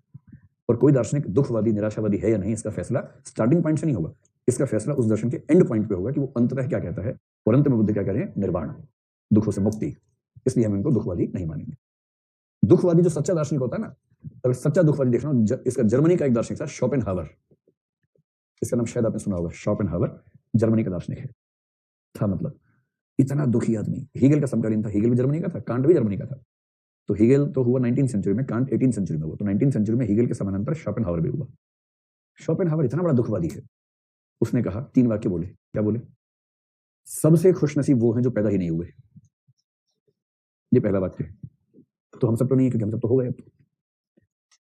खुश नसीबी में नंबर 2 पे वो हैं जो पैदा होते मर गए। पैदा हुए तुरंत मर गए, दुख का एहसास हुआ ही नहीं ज्यादा। और सबसे बुरी जिंदगी उनकी है जो जीवित रहने को बाध्य है।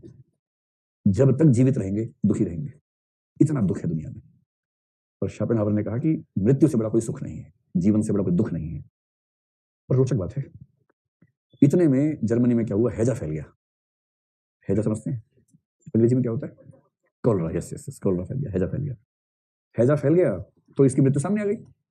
और गाने गा रहा था कि मृत्यु से बड़ा कोई सुख नहीं है। पर हैजा देख के ऐसा भागा कि बच गया। और उसी हैजे की चपेट में हीगल आके मर गया, जो कहता था कि जीवन बड़ा अच्छा है। वो बेचारा मर गया। और ये कहता मृत्यु बड़ी अच्छी है। मृत्यु सामने तो ऐसा भागा पंख रख के सिर के ऊपर कि बच गया उसके बाद। और लोगों ने बाद में कहा ऐसा क्यों किया आपने? बोले बस उस टाइम जो फील हुआ कर लिया। लेकिन वैसे बात सही है कि मृत्यु से बड़ा कोई सुख नहीं। जैसे सुकरात को जहर का प्याला पिला दिया तो फिर प्लेटो आया। प्लेटो के बाद जब अरस्तु आया तो अरस्तु के समय तक आते आते सत्ता चेंज हो गई। वो जो नया राजा आया वो अरस्तु का दुश्मन था। अरस्तु भाग लिया वहां से। सुकरात तो वो था जिसको भागने का रास्ता मिला तब भी नहीं भागा। मैंने बताया ना, सुकरात को भागने की पूरी व्यवस्था हो गई थी। सुकरात ने करना भागूंगा नहीं, अगर मैं भाग गया तो मेरी देह बचेगी पर विचार मर जाएंगे। पर मेरे लिए मेरे विचार मेरी देह से ज्यादा महत्वपूर्ण है। मेरे विचार जिंदा रहने चाहिए, देह चाहे मर जाए। और ये कह के जहर का प्याला उसने पी लिया। अरस्तु का नंबर आया। जैसे राजा बदला अरस्तु वैसा भागा। बाद में लोगों ने मजाक बनाया कि अरस्तु बड़ा तेज भागते थे, तुम तो धावक धावक की भांति भागे। तो देखो, बड़ा आदमी छोटापन भी करता है तो बड़ी भाषा में करता है, समझे? बड़ा आदमी छोटापन बड़ी भाषा में करता है। अरस्तु ने कहा मैं यूनान के नागरिकों को दर्शन के विरुद्ध दूसरा अपराध नहीं करने दूंगा। पहला अपराध कौन सा था? सुकरात वाला। मैं इसलिए भागा कि यूनान के हाथों दर्शन के विरुद्ध दूसरा अपराध ना हो जाए, इसलिए भागा। जैसे मैं मुर्गा इसलिए खाता हूं कि खाद्य श्रृंखला बनी रहे, इकोलॉजी बनी रहे, मैं इसलिए मुर्गा खाता हूं। पॉलिथीन में लेके जाता हूं अलग बात है, लेकिन इसलिए खाता हूं ताकि इको बैलेंस बना रहे, इकोलॉजिकल बैलेंस बना रहे। कुछ कुछ वैसी बात उसने कही। बहरहाल, तो आप कहना कि दुखवादी या निराशावादी तो शोपेनहावर जैसे लोग हैं। बुद्ध तो अंततः दुखों से मुक्ति की बात करते हैं, इसलिए उनको दुखवादी कहना अपने आप में दुखवादी बात है, खराब बात है। देखो, बुद्ध है डॉक्टर। आप कहना डॉक्टर बुद्धा। बुद्ध को उपाधि दी गई है महावैद्य की, कि बुद्ध थे महावैद्य। क्यों बुद्ध को महावैद्य कहते हैं? देखो, अच्छा वैद्य कौन होता है, अच्छा डॉक्टर कौन होता है? आपने सुना होगा ऐसे वैद्यों के बारे में। मैंने ऐसा देखा तो नहीं है लेकिन सुना बहुत है। और सुनने में है कि अभी भी ऐसे कुछ लोग होते हैं। कभी आपको मेरे तो बताइएगा। कई वैद्यों के बारे में ख्याति है कि जैसे उनके पास जाएंगे, देखो जो होता है टटपुंजे डॉक्टर, आप जाएंगे मरीज बन के पूछेगा हाँ भाई बताओ क्या हुआ, कागज पहन के बैठेगा, बताओ क्या हुआ। आप बोलेंगे ये खांसी होती है। खांसी सूखी या गीली? आप खोखो कर रहे हो, समझ नहीं आ रहा। आप कह रहे ऐसी होती है, खांसी दिखाया आपने, उसे ऐसे तुम बताओ सूखी या गीली। आपने सूखी लिख लो, आप सूखी सूखी खांसी होती है। कब से हो रही है? तो फिर आपने बताया कि जी मतलब 2.5 हफ्ते हो गए हैं, तो लिखा 2.5 हफ्ते से हो रही है। दिन में कितनी बार होती है? कह जी काउंट नहीं किया, लेकिन 150 के आसपास लगा रहे हो दिन में, 150 खांसी हो जाती है। तो उसने लिखा ऑन एन एवरेज 150 खांसीज एवरी डे, ऐसे करके लिखा उसने। ऐसा सवाल पूछे। ये डॉक्टर बड़ा चौपट टाइप का डॉक्टर है, क्योंकि इसको ना वो सेंस अभी नहीं है। कोई कायदे का वैद्य होता है ना, अच्छा डॉक्टर, जो पुराने वैद्य का ही होते हैं। आप जाएंगे उनके पास, आप बताएंगे वैद्य जी को चुप आराम से बैठो, नाड़ी दिखाओ, अपने हाथ दिखाओ। वो तो आपके इस पे जो बीट से वहां पर अंगूठा धरेंगे अपना, 10-20 सेकंड के लिए लीन हो जाएंगे ध्यान में। आपको लगेगा हाथ पकड़े सो गए, तो वो सोता नहीं है, वो सोच रहा होता है। और फिर वो आंख खोलते हैं, बोलते हैं हाँ बताओ। फिर आप कुछ बताने लगते हैं, अच्छा सुनो पहले मैं बोल देता हूँ, उसके बाद कुछ बचे तो बोल देना। फिर वो पूरी जन्म कुंडली खोल देते हैं। तुम्हें बाएं पैर में दर्द होता है? हाँ यार होता तो है, बहुत सही पता है इसको तो। और आपको सुबह सुबह सांस लेने में दिक्कत होती है? आपने कहा ये भी होती है, ये होता है, ये होता है, ये होता है, ये होता है। पूरी कुंडली खुल जाती है। फिर वो बताते हैं कि इसकी वजह ये है, और आपको ये दवाई, ये पथ्य, ये इस चीज के आहार से बचना है, और आप इतने दिनों में ठीक हो पाएंगे अगर आप ये सब ठीक करेंगे तो। डॉक्टर पहले दवाई देगा या पहले सिम्टम्स चेक करेगा? सिम्टम्स से मूल समस्या पर आएगा। फिर देखेगा कि समस्या का मूल कारण क्या है। खांसी हो रही है, 6 हफ्ते से हो रही है लगातार। डॉक्टर कहेगा तुमको भाई तो क्या होता है? टीबी है, ट्यूबरकुलोसिस है, ठीक है, राजयक्ष्मा है तुम्हें। तपेदिक है, क्षय रोग है तुम्हें। अभी एक नया रोग है कर्क रोग। वो ट्रॉपिक ऑफ कैंसर से कैंसर उठा लिया, कर्क वृत्त देखा तो अनुवाद कर दिया कर्क रोग। फिल्मों में आता है जैसे कोई कैंसर का पेशेंट है, कर्क रोग लिखा हुआ था, मैं पहले घबरा गया कि ये कौन सा नया रोग पैदा हुआ, तब पता लगा कर्क रोग यानी कैंसर हुआ है। तो पहचान लिया कि तुमको भाई तपेदिक हुआ है, फिर उसकी दवाई देंगे, यही करेंगे ना, पहले सिम्टम, रोग की पहचान के बाद रोग के निदान का उपाय करेंगे। प्रथम आर्य सत्य बताता है रोग क्या है, सर्वम दुखम दुखम। दूसरा आर्य सत्य दुख समुदय का मतलब है दुखों का कारण है, दुखों का कारण है, ऐसे नहीं है दुख। और एक डॉक्टर की तरह से, वैद्य की तरह से वो दुखों के मूल कारण की ओर बढ़ रहे हैं। बुद्ध के सामने सवाल है कि सारे दुख क्यों पैदा होते हैं, इस संसार में दुख क्यों है। तो बुद्ध ने क्या किया, इस पर सोचने के लिए एक सिस्टम बनाया, उस सिस्टम का नाम कहलाता है प्रतीत्य समुत्पाद। ये शब्द आपने कहीं ना कहीं जीएस में पढ़ा होगा शायद। बौद्ध दर्शन का केंद्रीय विचार है प्रतीत्य समुत्पाद। प्रतीत्य समुत्पाद की व्याख्या नागार्जुन ने आगे चल के बहुत अजीब सी कर दी, लेकिन इसका जो मूल अर्थ है, प्रतीत्य का मतलब है किसी कारण के उपस्थित होने पर, कारण के उपस्थित होने पर, ठीक। और समुत्पाद का मतलब है कार्य की उत्पत्ति होती है, किसी कारण के उपस्थित होने पर कार्य की उत्पत्ति होती है, इस सिद्धांत को बोलते हैं प्रतीत्य समुत्पाद। यानी अगर मैं कहूं कि बौद्ध दर्शन में जो कारण कार्य का विचार है, जो कारणता सिद्धांत है, उसका नाम है प्रतीत्य समुत्पाद, तो बात समझ में आ रही है। और बुद्ध कारण कार्य से क्या जानना चाह रहे हैं, उनको एक ही बात का कारण पता करना है कि दुख क्यों है। इस सिद्धांत के माध्यम से वो कहना चाह रहे हैं कि दुखों का कारण इस लोक में ही ढूंढेंगे, हम परलोक में नहीं जाएंगे, यही ढूंढेंगे। क्योंकि बिना कारण के कारण नहीं होता है। अगर कार्य यहाँ है, दुख यहाँ है, तो दुखों का कारण भी यही ढूंढना होगा, इसके लिए किसी और लोक की बात नहीं करेंगे। और फिर वो बोले कि अब इस आधार पर हम देखेंगे कि दुखों का क्या कारण है। उसके बाद कारण ढूंढते ढूंढते सबसे पहले बोले देखो जो सबसे बड़ी समस्या है वो है जरा मरण। जरा नहीं, जरा। जरा का मतलब है थोड़ा, और जरा का मतलब है बुढ़ापा, जर्जर जैसे होता है ना, वो जरा, और मरण यानी मौत। कह रहे दुख का मूल कारण क्या है, बुढ़ापा और मौत, ये तो मूल दुख हो जाता है। तो सोचे कि जरा मरण क्यों होता है, क्यों होता है। तो बोले इसकी वजह है जाति। कुछ लोग बोलते हैं ले भाई ये भी जातिवादी निकला। यहाँ जाति का मतलब है जन्म, पुनर्जन्म। बुढ़ापा और मौत इसलिए है क्योंकि हम पैदा हुए हैं। तो फिर किसी चेले ने पूछा कि बाबा हम पैदा ही काहे हुए, तो बोले इसका कारण होता है भव। और ये करते करते करते करते करते करते कुल 12 कड़ियों की श्रृंखला बनाई। मैंने 3 का जिक्र किया आपके सामने, जरा मरण, उसका कारण है जाति, जाति यानी पुनर्जन्म। जाति क्यों होती है, भव, भव का मतलब होता है पुनर्जन्म की इच्छा, पुनर्जन्म की चाहत होती है। फिर वो भव का बता रहे, उसका कारण है उपादान, उसका कारण है तृष्णा, उसका कारण है षडायतन, उसका कारण नाम रूप, उसका कारण फिर वेदना बीच में आएगी, करते करते अंत में जो 12वां कारण है उसको बोलते हैं अविद्या, अविद्या। और बुद्ध ने प्रतीत्य समुत्पाद के भीतर दुखों के कारण की खोज करते हुए 12 कड़ियों की श्रृंखला बनाई है। और 12 कड़ियों की श्रृंखला को बौद्ध दर्शन में कहते हैं द्वादशांग चक्र। द्वादश यानी के 12। तो बौद्ध दर्शन में द्वादशांग चक्र का मतलब है कि बुद्ध ने दुखों के मूल कारण की खोज करने के लिए जो 12 कड़ियों की श्रृंखला बनाई, और ये श्रृंखला सिम्टम से रीजन की तरफ जा रही है, मूल कारण की खोज करने की ओर जा रही है। और अंत में बुद्ध ने कहा यूरेका, यूरेका। यूरेका क्या होता है, मिल गया, मिल गया। किसने कहा था यूरेका, यूरेका? आर्किमिडीज के बारे में कहते हैं। आर्किमिडीज को जैसे ही उत्प्लावन का सिद्धांत मिला, बोला यूरेका, यूरेका, तो मिल गया, मिल गया, फाइनली ज्ञान मिल गया, मिल गया। तो बुद्ध ने भी कहा यूरेका, यूरेका, मिल गया, मिल गया। क्या मिल गया? मूल कारण मिल गया, और दुखों का मूल कारण है अविद्या। बाकी दर्शक बोले ले ये तो पहले से कह रहे थे, इतनी लंबी प्रोसेस की क्या जरूरत थी, तो पहले अविद्या बता रहे थे। तो बुद्ध ने तुम जाने से, हम तो प्रोसेस से आएंगे ना, प्रोसेस से फाइनली पता लगा अविद्या है। और अविद्या का मतलब क्या है? अविद्या का मतलब है चीजों को सही रूप में न समझ पाना। जैसे आत्मा नहीं है किंतु ये सोचना कि आत्मा है, जगत अनित्य है किंतु जगत को नित्य मान लेना, सुख दरअसल दुखमय है किंतु सुखों को सुखमय मान लेना, ये सब अविद्या है। और जब तक इन अविद्याओं का नाश नहीं होगा तब तक व्यक्ति को इन दुखों से मुक्ति नहीं मिलेगी। तो द्वितीय आर्य सत्य में बुद्ध ने क्या खोजा? दुखों का मूल कारण। और मूल कारण लंबी परंपरा के बाद 12 कड़ियों के बाद क्या मिला? अविद्या। अब बुद्ध ने कहा कि तीसरा आर्य सत्य है दुख निरोध। दुखों का निरोध संभव है, दुखों की समाप्ति संभव है। दुखों की समाप्ति क्या है, दुखों की समाप्ति का रूप क्या है? इसके लिए बुद्ध ने एक शब्द दिया, निर्वाण। तृतीय आर्य सत्य कुछ नहीं है, निर्वाण ही है बस। और मैंने आपसे कहा था कि निर्वाण का मतलब क्या होता है? निर्वाण का शाब्दिक अर्थ होता है बुझ जाना। किसका बुझ जाना? आग का बुझ जाना। कौन सी आग है? दुखों की आग है। तो निर्वाण का मतलब केवल बुझ जाना है। पर कौन सी, किसका बुझ जाना? तो अनुमान करते हैं आग का बुझ जाना है। और आग कौन सी है? दुखों की आग है। तो दुखों की आग का बुझ जाना ये निर्वाण है। और इसलिए कुछ लोग कहते हैं कि बौद्ध लोग निर्वाण का मतलब मानते हैं अभावात्मक धारणा कि दुखों की समाप्ति मोक्ष है, इस सेंस में बताती है।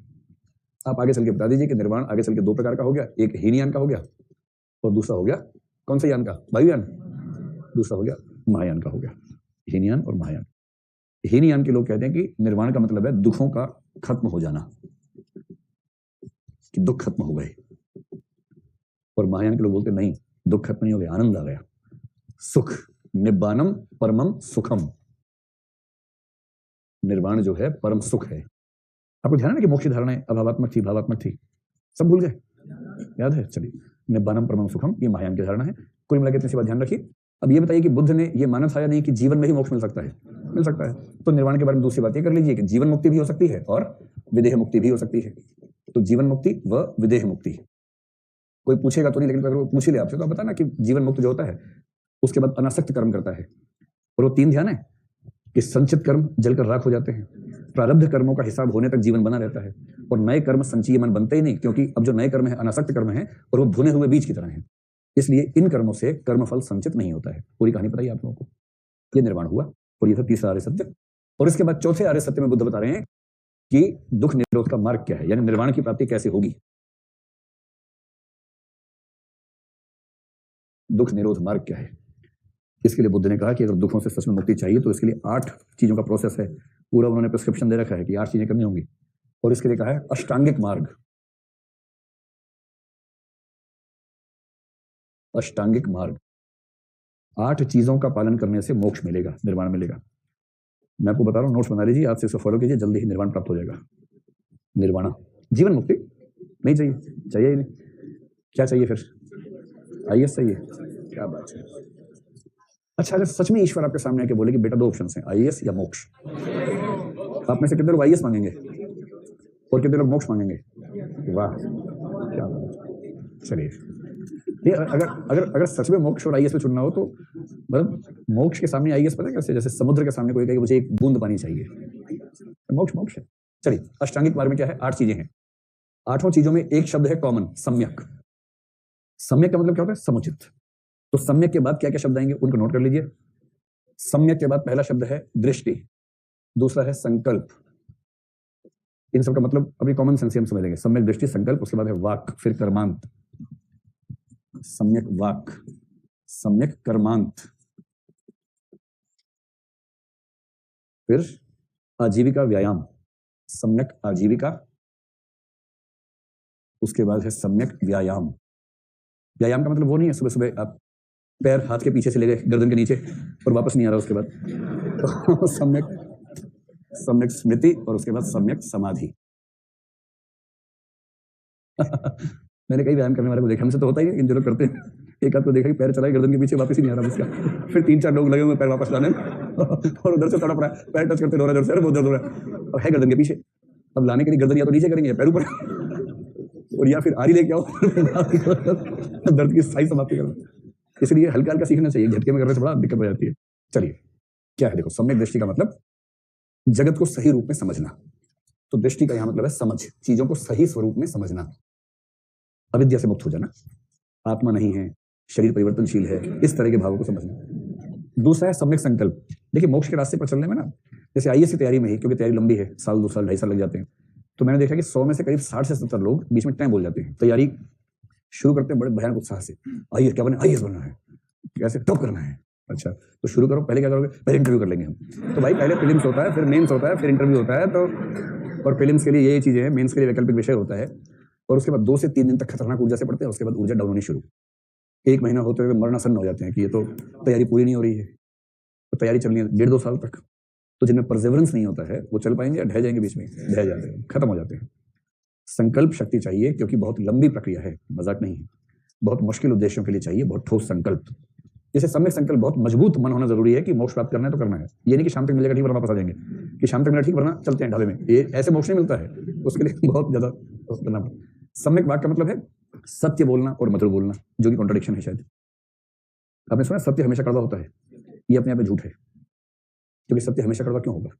जैसे कोई व्यक्ति बहुत सुंदर है और आप कहें कि बहुत सुंदर है, सत्य भी है और कड़वा भी नहीं है। हाँ, कोई तीसरा सुन ले उसके लिए कड़वा हो सकता है, लेकिन जिससे आपने कहा उसके लिए कड़वा काहे होगा? सत्य भी है। कोई व्यक्ति बड़ा अच्छा लिखता है, उत्तर बड़े अच्छे लिखता है, टीचर ने कहा कि आपकी आंसर राइटिंग स्किल्स बहुत अच्छी हैं, कहाँ कड़वा है? तो सत्य हमेशा कड़वा थोड़ा होता है, कभी कभी होता है। तो बुद्ध कह रहे हैं ऐसे वचन बोलिए जो सत्य हो और मधुर हो, ऐसा अभ्यास कर लीजिए। सम्यक कर्मांत का मतलब है कि बुरी आदतों को छोड़ देना है, बुरे कर्मों को छोड़ देना है और अच्छे कर्म ही करने हैं। सम्यक आजीविका का मतलब है अपनी आजीविका इस तरह से करनी है कि उसमें करप्शन ना हो, बुरी आदतें ना हो, ईमानदारी से अपना काम करते हुए अपने परिवार का निर्वाह करना है। सम्यक व्यायाम का मतलब है अपने मन को लगातार मजबूत बनाने का अभ्यास करना है। व्यायाम का मतलब होता है यह प्रयास लगातार करना कि बुरे विचार निकल जाएं और अच्छे विचार मन में स्थापित हो जाए, इसका अभ्यास। और सम्यक स्मृति ये आप लोगों को खूब करनी पड़ती होगी। मैं मेमोरी की बात नहीं कर रहा कि नोट्स याद करने हैं, वो नहीं। जैसे आपने कसम खाई है कि रोज मुझे 14 घंटे पढ़ना है। आप लोग जो कसम खाते हैं कितने घंटे पढ़ने खाते हैं आमतौर पर? 5। उसके लिए कसम खानी पड़ती है। कितने घंटे बताओ? 6 घंटे पढ़ने के लिए कसम खानी पड़ती है। हाँ, क्लास को मिला के बताइए तो 5 घंटे क्लास मान लीजिए, 11 घंटे, अच्छा 12 मान लो, क्लास के बीच का इंटरवल पढ़ाई मान लेते हैं, कोई बात नहीं, ठीक है 12 घंटे। तो आपने कसम खाई कि 12 घंटे पढ़ना है, तो आपका मन स्थायी रूप से मान जाएगा या हर 3-4 दिन में विचलन आता है? उसमें विचलन आता है। ऐसे समय में खुद को लगातार याद दिलाते रहना कि मैंने एक कसम खाई है, उस कसम को पूरा करना है, इसको बोलते हैं सम्यक स्मृति। और सम्यक समाधि, समाधि का मतलब कंसंट्रेशन का चरम स्तर। अगर आईएएस बनना है तो जबरदस्त कंसंट्रेशन चाहिए। पढ़ने बैठे हर 5 मिनट में व्हाट्सएप खोल के देख रहे हैं तो उससे बात नहीं बनेगी। भूल जाना है कि फोन क्या होता है, व्हाट्सएप क्या होता है। और पढ़ने लगे, 9 बजे पढ़ने बैठे, अचानक बीच में सोचा कि अरे क्या टाइम हुआ, देखा 3:30 बज रहे हैं, अरे बाप रे बाप, 6.5 घंटे से मैं समाधि में लीन था। जाग रहे थे, खास बात ये है, लगातार जाग रहे थे। और फिर आपने सोचा कि अब पढ़ूं या सोऊं, आपने सोचा 5 मिनट और पढ़ लेता हूं, और फिर पढ़ना शुरू किया। अगली बार घड़ी देखी, सुबह के 9 बज रहे थे। ये जो होती है कंसंट्रेशन, कंसंट्रेशन का ये मतलब होता है डूब के पढ़ना है, ऐसा डूब के पढ़ना है कि फिर कुछ और सूझे नहीं। स्वामी विवेकानंद आने वाले कल परसों में, विवेकानंद जी की ख्याति है, मैंने बताया था एक बार आपको। स्ट्रीट लाइट में पढ़ते थे, एक बार पढ़ रहे थे स्ट्रीट लाइट में, पड़ोस से बारात निकल गई पूरी बैंड बाजे के साथ। जाग रहे थे, विवेकानंद थे वो, और पता तक नहीं चला उनको। ये कंसंट्रेशन होती है, समझे? चलिए, 4 आर्य सत्य हो गए। 4 आर्य सत्य के बाद जो छोटे मोटे 3-4 विचार हैं, उनमें से एक विचार का नाम है मध्यम मार्ग। मध्यम मार्ग, देखो मध्यम मार्ग का असली मतलब जो बुद्ध ने कहा था वो कुछ अलग ही मतलब था, जो प्रचलित मतलब है वो अलग मतलब है। तो मध्यम मार्ग के 2 अर्थ होते हैं। एक अर्थ होता है तत्व मीमांसा में, जिससे आपको विशेष मतलब नहीं है, और दर्शन की दुनिया में इसका मूल मतलब यही होता है, जिसको बोलते हैं मध्यमा प्रतिपदा। दूसरा मतलब जो नीति मीमांसा में प्रसिद्ध है, हमें उस मतलब से ज्यादा प्रयोजन है इस क्लास में। अगर आप सुनना चाहें तो मैं एक वाक्य में समझा दूं कि मेटाफिजिक्स में मतलब क्या होता है, और फिर एथिक्स में आ जाएं। देखो 2 विचार है मेटाफिजिक्स में। एक विचार होता है इटर्नलिज्म। इटर्नल का मतलब क्या होता है? शाश्वत। इसको आप हिंदी में कह लीजिए नित्यवाद, या कह लीजिए शाश्वतवाद। तो नित्यवाद या शाश्वतवाद, एक विचार तो ये है, ये एक एक्सट्रीम है। कुछ लोग मानते हैं कि दुनिया में कुछ भी, हर चीज ऐसी है जो नित्य है, कैसे कहते हैं समझेंगे। और दूसरा इसका एक्सट्रीम विरोधी विचार है निहिलिज्म, जिसको बोलते हैं हिंदी में उच्छेदवाद। निहिलिज्म यानी उच्छेदवाद। कुछ मूर्ख कहते हैं कि माध्यमिक शून्यवाद काइंड ऑफ निहिलिज्म है, लेकिन इसको अब खारिज कर दिया गया है, ये अलग मसला है। उच्छेदवाद, एक एक वाक्य में इसका मतलब समझ लीजिए। नित्यवाद कहता है कि चीजें नित्य हैं, कभी खत्म नहीं होती हैं। जैसे एग्जांपल लेके चलिए, आत्मा। कुछ लोग परमाणु की बात करते हैं कि जगत परमाणुओं से बना है, परमाणु कभी खत्म नहीं होता है। कुछ ईश्वर की बात करते हैं, भाई जगत अगर परमाणुओं से बना है तो ये तो हो सकता है कि परमाणुओं के कॉम्बिनेशन चेंज होते रहे। आपने तो साइंस पढ़ी है, क्या आप दुनिया में किसी भी वस्तु को समाप्त कर सकते हैं? नहीं कर सकते। आप केवल ट्रांसफॉर्म कर सकते हैं उसको, है ना, रूप बदल सकते हैं। बहुत होगा मैटर को एनर्जी में, एनर्जी को मैटर में कन्वर्ट कर लेंगे। लेकिन कुल मिला के जीरो सम गेम रहेगी, कुल मिला के मैटर एनर्जी का टोटलिटी उतनी ही रहेगी जितनी है, चेंज नहीं कर सकते। तो कुछ लोग कहते हैं कि परमाणु मान लो, चाहे आत्मा मान लो, चाहे ईश्वर मान लो, नित्य है। कॉम्बिनेशन चेंज हो जाएंगे पर मूल जो वस्तु है, जो सत्य है, वो नित्य है, शाश्वत है, कभी खत्म नहीं हो सकता। कुछ कहते हैं कि ना, चीजें खत्म होती हैं और पूरी तरह से खत्म हो जाती हैं। जो विचारक कहे कि वस्तुएं पूरी तरह से खत्म हो जाती हैं, उन्हें कहते हैं कि वो निहिलिस्ट हैं, उच्छेदवादी हैं। मसलन एक व्यक्ति का नाम है भगत सिंह, इसका नाम सुना ही आपने, और एक संप्रदाय का नाम है चारवाक। आप चारवाकों से पूछो कि कोई व्यक्ति मर गया है, आप चारवाकों से पूछो कि ये जो मरा है फाइनली क्या व्याख्या है इसकी, आत्मा निकल के बाहर गई है? क्योंकि आत्मा नहीं होती, बकवास बात है, कुछ नहीं होती आत्मा में। तो क्या चेंज हुआ? चेंज कुछ नहीं हुआ, शरीर जीवित था, अब जीवित नहीं है, तो शरीर में वो शक्ति नहीं रही कि विचार कर सके। अब आप इसको फूंक दोगे तो आप पूछेंगे भाई जो जल गया है उसके बाद कुछ बचा कि सब खत्म? बोलेंगे हड्डियां बची, खा लो, खानी है तो। कुछ और नहीं बचा है, हड्डियां हैं, राख है, राख बाहरी पानी में, हड्डियां पड़ी हैं, एक लंबे समय के बाद धीरे धीरे वो सब मिट्टी का हिस्सा हो जाएगा, राख भी और हड्डियां भी, बस इतना ही मामला है। तो वो व्यक्ति बचा कि नहीं बचा? बोले नहीं, पूरा खत्म हो गया, शून्य हो गया। ये भगत सिंह ने कहा। भगत सिंह की फांसी होने वाली थी 23 मार्च की बात, आपको पता ही है। तो बहुत प्रसिद्ध प्रसंग है। फांसी से एकदम पहले जेलर आया तो भगत सिंह शांत भाव से किताब पढ़ रहा था, किताब किसकी? लेनिन के बारे में। और जब उसने कहा चलो भी फांसी का टाइम हो गया है, तो उसने उस पेज को मोड़ के बीच में कुछ फंसा के ऐसे रख दिया जैसे बाद में यहाँ से पढ़ूंगा। तो जेलर ने कहा कि यार क्या कर रहे हो? बोला कुछ नहीं, एक क्रांतिकारी दूसरे क्रांतिकारी से बात कर रहा है, लेनिन की किताब पढ़ रहा हूँ, वो उनका आदर्श भी था उस दौर में। लेनिन 1917 से 1924 तक सोवियत संघ में शासक रहा और उसने पहली बार मार्क्सवादी क्रांति को संपन्न किया। तो दुनिया भर के मार्क्सवादियों में बहुत क्रेज था उसका, जिसमें भगत सिंह भी एक थे। जेलर ने कहा देखो भाई, आखिरी दिन आ गया है, आखिरी इच्छा पूरी करनी कर लो और भगवान से एक बार प्रार्थना कर लो, शायद सुन ले। तो भगत सिंह ने कहा देखो ऐसा है, मुझे इस बात में जरा भी संदेह नहीं है कि मृत्यु के बाद कुछ भी नहीं बचता है।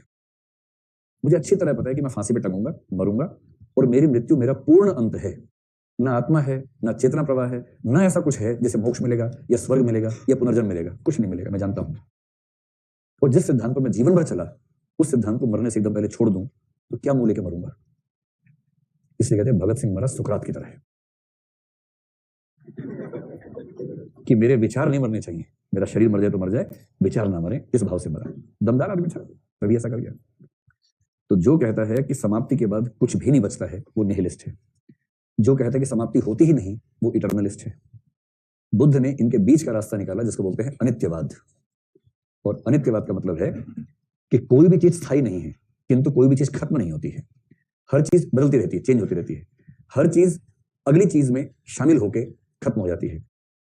और अनित्यवाद का मतलब है न कुछ नित्य है और न ही कुछ खत्म होता है। जैसे चेतना प्रवाह, नित्य कुछ नहीं है, लेकिन हर चेतना अपने से अगली चेतना को पैदा करके मरती है। तो अगली चेतना में किसी न किसी मात्रा में उसका हिस्सा तो है ही, किसी मात्रा में तो एग्जिस्ट कर रही है, लेकिन ठीक उस रूप में एग्जिस्ट कुछ भी नहीं करता है। इसलिए ये मैंने आपसे इसलिए कहा कि कभी कोई आपसे पूछे कि मध्यम मार्ग का सही मतलब क्या है, मेटाफिजिक्स में मध्यम मार्ग का मतलब है कुछ भी नित्य नहीं है और कुछ भी खत्म नहीं होता, इसके बीच का रास्ता है अनित्यवाद। लेकिन जो विचार एथिक्स में ज्यादा प्रसिद्ध हुआ वो नीति मीमांसा में एक और मध्यम मार्ग है। वो मध्यम मार्ग क्या है? इसमें भी दो अतिवादी मार्ग हैं, एक छोर ये है, एक छोर ये है। पहला छोर है चरम भोगवाद और दूसरा है चरम वैराग्यवाद, एसेटिज्म क्या बोलते हैं, एसेटिज्म। एक है चरम भोगवाद और एक है चरम वैराग्यवाद। चरम भोगवाद का मतलब हुआ हेडोनिज्म, वो भी ग्रॉस हेडोनिज्म जो चार्वाकों का था। चरम वैराग्यवाद होता है एसिटिज्म, एसिटिज्म, एसिटिक होते हैं ऐसे लोग, एसिटिज्म या रिगरिज्म भी कह देते हैं ऐसे कहीं कहीं। बौद्ध के समानांतर दो विचार चल रहे थे, एक था चार्वाकों का विचार, और चार्वाक हमेशा लप लपाती हुई जीभ और लप लपाती हुई नजरों से घूमते रहते थे कि कहीं कुछ मौका मिले, कहीं कुछ सब्जी घूमती हुई दिखे तो उसको पकड़ें, काटें और सब्जी खाएं उसकी। और दूसरी तरफ जैन मुनि थे। जैन दर्शन में आपको पता समय का है, और जैन दर्शन इतना कठोर दर्शन है, मतलब जो लोग सच्चे जैन है ना, मतलब क्यों पैदा हुए मैं समझ नहीं पाता हूँ। उनको इतना कठोर संयम बरतना है, अभी पढ़ेंगे जैन दर्शन, इतना कठोर संयम है कि जीने की इच्छा खत्म हो जाती है, इतना कठोर है। आप में से अगर होंगे भी कुछ जैन बच्चे तो असली वाले जैन नहीं होंगे, उनका सरनेम जैन होगा। असली जैन होना बड़ा मुश्किल काम है, बहुत मुश्किल है। तो दो रास्ते थे, एक जैन दर्शन। जैन दर्शन अहिंसा का इतना बड़ा समर्थक था, इतना बड़ा समर्थक था, अहिंसा, अस्तेय, सत्य, ब्रह्मचर्य, बाप रे बाप। और क्या होता है, अपरिग्रह, और हर चीज मन वचन कर्म से बोल देते हैं। अहिंसा, ब्रह्मचर्य और क्या है, अस्तेय, अपरिग्रह, ये वही महात्मा गांधी के 5 व्रत, इनके ही 5 व्रत वही हैं जैनों के। जब जैन दर्शन पढ़ेंगे तभी बड़ा हो जाएगा, अभी छोटा है, ठीक है। तो देखो देखो देखो, जैन दर्शन कह रहा है कि बहुत संयम बरतो, बहुत वैराग्य की भावना रखो, और चार्वाक दर्शन कह रहा है कि चरम सुख, हर तरह का सुख हासिल करो।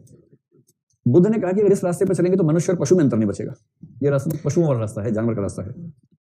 और जैनों की नीति मीमांसा मान लेंगे तो मनुष्य के जीवन में कुछ ऐसा सार्थक बचेगा नहीं कि वो जीवन जीने की इच्छा रखे। तो बुद्ध ने कहा बीच का रास्ता रखो, न चरम भोग न चरम वैराग्य। और बीच के रास्ते का मतलब होता है, जिसको उपनिषदों में क्या कहा गया, तेन त्यक्तेन भंजितः, संयम पूर्वक भोग करो, संयम पूर्वक भोग करना। और इसलिए बुद्ध ने कहा चींटे मत बनो। चींटे का एग्जांपल दिया बुद्ध ने, याद है ना चींटा क्या करता है? चींटा गुड़ को लेकर इतना खुश होता है, गुड़ के अंदर ही घुस जाता है, और फिर निकलता कैसे है, सिंगल पीस नहीं, टुकड़े टुकड़े होकर निकलता है।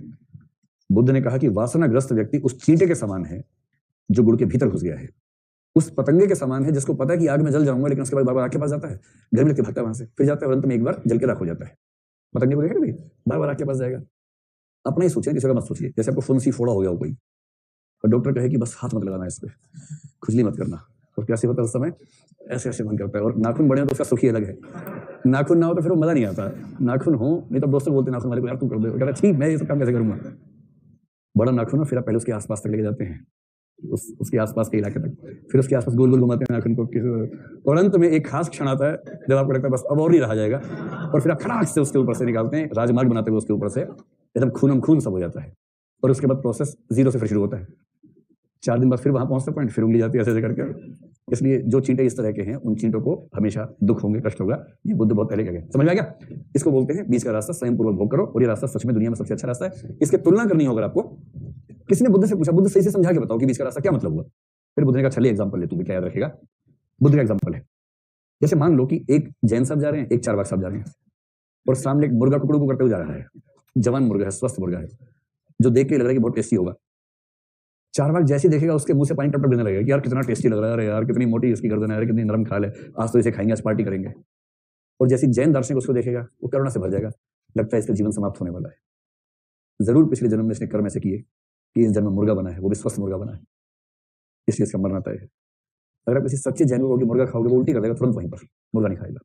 वो हिंसा कर नहीं सकता, चींटी नहीं खा सकता, मुर्गा क्या खाएगा? मतलब चींटी नहीं मार सकता, मुर्गा क्या मारेगा, ऐसे समझ लीजिए। बुद्ध के पास लोग आए, ये वो लोग जो धर्म बदलने के लिए हर जगह जा रहे हैं, मतलब बार्गेनिंग कर रहे हैं कि धर्म बदलेंगे, हम 100 लोग हैं, ठीक ठीक लगा लो, ऐसा धर्म बताओ, ऐसे वाले लोग हैं। बुद्ध के पास है, बुद्ध से पूछा, बुद्ध जी बताओ क्या आपके धर्म का मेन्यू क्या है? तो बुद्ध ने बताई कुछ कुछ बातें, बोले सिंपल बताओ, मुर्गा खाने को मिलेगा नहीं प्रसाद में। बुद्ध को लगा कि अगर मैंने बोल दिया नहीं मिलेगा तो जो जैनों का हाल हुआ वो मेरा हाल होगा। जैन दार्शनिक ऐसे कि अकेले ही प्रवचन देते हैं, अकेले सुनते रहते हैं, कोई भीड़ इकट्ठी नहीं होती, इतने कम लोग ज्यादा हुए नहीं आज तक। और वैदिक परंपरा से लोग आना चाह रहे थे, वहां खूब चलता था बलि प्रदान और ये सब चीजें। बुद्ध ने बीच का रास्ता निकाला और बोले किसी पशु की हत्या मत करो। लोग बोले अच्छा हम चलते, रुको रुको रुको, किसी पशु की हत्या मत करो, किंतु यदि कोई पशु अपनी मौत मर गया है तो उसे खा लो, मारो मत, मर गया है तो खा लो, आपने हत्या नहीं की। यदि मर ही गया है तो फिर उसका उपयोग करो, ऑप्टिमम यूटिलाइजेशन करो, खा लो। इसलिए बुद्ध को मानने वाले देशों में अभी भी कंसेप्ट चलता है, कई दुकानों पर लिखा होता है जापान वगैरह में, यहाँ स्वाभाविक रूप से मृत पशुओं का मांस मिलता है, मारते नहीं है। खेल क्या होता है कि आपको खाना है, किसी और ने मार दिया, आप बोले अरे तुम्हारा हुआ है, आपने नहीं मारा है। कुछ लोग रखे हुए इसी काम के लिए कि ग्राहक आया कि स्वाभाविक रूप से मरा पशु चाहिए, इतने में एक वहां से ऊपर से गिरा मुर्गा मरा हुआ, आपने कहा कौन है? पता नहीं कहां से मर गया, देखो मरा हुआ गिरा है, स्वाभाविक ही लग रहा है। आप कहेंगे अच्छा फिर दे दो, ये वाला दे दो, ये बुद्ध ने कहा था ये खा सकते हैं, लेकिन मारना नहीं। ये होता है बीच का रास्ता कि मुर्गा खोर किस्म के लोग हैं। अगर आप कहेंगे अहिंसा करो, भाग जाएंगे सब वैदिक रास्ते पर, उस रास्ते से हटाना। तो बीच का रास्ता निकालने के लिए बुद्ध ने एग्जाम्पल बड़ा अच्छा क्रिएट किया। अरस्तु से तुलना होती है बुद्ध की इस मामले में। अरस्तु किसके शिष्य थे? प्लेटो के। और अरस्तु का शिष्य कौन था? सिकंदर। और अरस्तु जिसके शिष्य थे वो किसके शिष्य थे? सुकरात के थे। ठीक है। तो अरस्तु का एक सिद्धांत है जिसको बोलते हैं थियरी या doctrine of golden mean. Doctrine of golden mean. Golden mean को हिंदी में क्या बोलेंगे? स्वर्णिम माध्य का सिद्धांत। स्वर्णिम माध्य का सिद्धांत। और ऐसा लगता है कि अरस्तु और बुद्ध एकदम एक जैसी बात कह रहे हैं। और क्योंकि अरस्तु बुद्ध के कुछ समय के बाद हुआ, करीब 250 साल बाद हुआ, तो थोड़ा संदेह भी होता है कहीं यहीं से फोटोकॉपी करवा ली हो और नाम बदल के लिख दिया हो, क्या पता। स्वर्णिम माध्य का सिद्धांत क्या है? मोटी सी बात समझ लीजिए। आपको एक शब्द याद है शुरुआत में? सद्गुण। सद्गुण को अंग्रेजी में क्या बोलते हैं बताओ? वर्च्यू। बहुत बढ़िया, सद्गुण यानी कि वर्च्यू। ठीक है। मुझे नहीं पता कि इतनी बात विस्तार में हुई थी या नहीं, अरस्तु को पढ़ते हुए तो होगी ही। अरस्तु ने कहा कि प्रत्येक सद्गुण 2 चरम स्थितियों का मध्य बिंदु होता है। ये बात शायद नहीं हुई होगी, अभी आप समझ लें। कोई भी सद्गुण 2 चरम स्थितियों का मध्य बिंदु होता है। जैसे एग्जांपल लीजिए कि एक मामले में 2 चरम स्थितियां क्या है? एक तरफ है कायरता और एक तरफ है क्रूरता या अंध शक्ति, जिसको बोलते हैं अंधों की तरह शक्ति का इस्तेमाल करना। आपने देखा है कुछ लोग कायर होते हैं कि युद्ध जैसा माहौल बनते भाग लेते हैं वहां से। कुछ ऐसी स्थितियां बनाते हैं जानबूझ के कि यार भुजाएं फड़क रही हैं, कोई मौका नहीं मिल रहा है, कुछ स्थिति बनाओ कि लड़ाई हो। और फिर लड़ाई में, जबकि कई बड़े सूखे टाइप के होते हैं, वो देख के लगता है कि हवा तेज चल जाएगी तो क्या करेंगे, लेकिन उसके बाद में युद्ध में जितना बढ़ चढ़ के भाग लेते हैं, मारा वो मारा वो मारा, इतनी तेज हवा चली उड़ गए, ऐसे भी होते हैं कई। तो कॉन्फिडेंस चरम पे रहता है। तो कायरता और क्रूरता के बीच की स्थिति है साहस। कायरता और क्रूरता के बीच की स्थिति है साहस, करेज। इन दोनों के बीच की स्थिति है, एक तरफ कॉवर्डिस है, एक तरफ रेकलेसनेस है। अंध साहस जिसको बोलते हैं ना, दुस्साहस, अंधों की तरह हिम्मत करते रहना, वो साहस। इनके बीच की स्थिति साहस है, जो सद्गुण है, जो साधने से सत्ता है। तो इसका मोटा सा मतलब क्या हुआ कुल मिला के? मतलब ये हुआ कि अरस्तु का भी सिद्धांत है मध्य मार्ग, जिसको बोलते हैं स्वर्णिम माध्य। और इस प्रकार दुनिया के 2 बड़े चिंतक बुद्ध और अरस्तु इस बिंदु पर एक जैसी बात करते हैं। अब आप ये बताइए कि मध्यम मार्ग अच्छा है या बुरा है? अच्छा है। तो मध्यम मार्ग के बारे में लिखिए मेरिट्स क्या हैं और फिर लिखिए डीमेरिट्स क्या हैं इसकी। आपको हर चीज के बारे में एक आध डीमेरिट देखने की क्षमता होनी चाहिए, उतना अगर आप सोच पा रहे हैं तो पर्याप्त है। तो बताएं कि मध्यम मार्ग की मेरिट्स क्या क्या हो सकती हैं। एक तो मेरिट ये है कि इससे संतुलन बना रहता है जीवन में, और दूसरा आमतौर पर व्यावहारिक मार्ग वही होता है जो मध्य मार्ग होता है। तो संतुलन और व्यावहारिकता की दृष्टि से यह मार्ग सबसे बेहतर माना जा सकता है। ये तो अच्छी बात है। बुरी बात क्या है? जो मध्य मार्गी होते हैं, क्या वो कोई बहुत बड़ा परिवर्तन जीवन में ला सकते हैं? ये आमतौर पर यथास्थितिवादी होते हैं। तो स्टेटस कोइज्म या यथास्थितिवाद, मध्यम मार्ग से पैदा होता है यथास्थितिवाद। कोई मौलिक परिवर्तन जीवन में नहीं आता है। यदि परिस्थितियां बहुत खराब हो, जहां मौलिक परिवर्तनों की जरूरत हो, वहां भी मध्य मार्गी कोई ना कोई बीच का रास्ता निकाल लेगा और मौलिक परिवर्तन करने से बचेगा। जहां सर्जरी की जरूरत है, वहां दवाई से क्या होगा? इन मध्य मार्गी सर्जरी से बचेगा, दवाई से ही काम चलाना चाहेगा। इसलिए जहां मौलिक परिवर्तन अपेक्षित है, आवश्यक है, वहां भी परिवर्तन वो कर नहीं पाएगा, इसलिए उसकी लिमिटेशन भी है। तो मध्य मार्गी हर जगह नहीं होना चाहिए, कहीं कहीं आपको क्रांतिकारी हो जाना चाहिए। सामान्यतः ठीक है कि मध्य मार्ग जीवन का सबसे अच्छा रास्ता है। आज आप लोगों को समझ में आ रहा है दर्शन की क्लास कैसी होती है? चलिए, बौद्ध दर्शन का बाकी हिस्सा। अगला विचार बुद्ध की नीति मीमांसा में है आत्मदीपो भाव।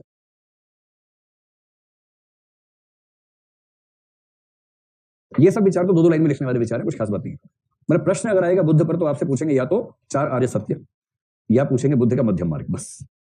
और तीसरा सवाल जो पूछ सकते हैं वो ये कि बुद्ध की नीति मीमांसा पर विचार करें, जिसमें आपको ये सब शब्द बीच में लिख देने चाहिए। ठीक है? तो आत्मदीपो भाव का मतलब है अपने दीपक स्वयं बनो। तो बुद्ध ने कहा अपने दीपक स्वयं बनो। यहां दीपक का मतलब क्या है? ज्ञान का प्रकाश। तो ज्ञान स्वयं अर्जित करो।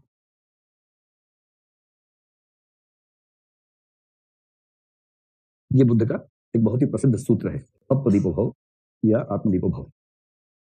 इसका मतलब क्या है? एक तो ज्ञान स्वयं अर्जित करो, दूसरा मतलब क्या है? अपने जीवन के फैसले खुद लो। अपने जीवन के महत्वपूर्ण फैसले खुद लो, किसी और से पूछो मत कि मुझे इस मामले में क्या करना चाहिए, आप बताइए। आप क्या बताइए? अपने आप सोचिए।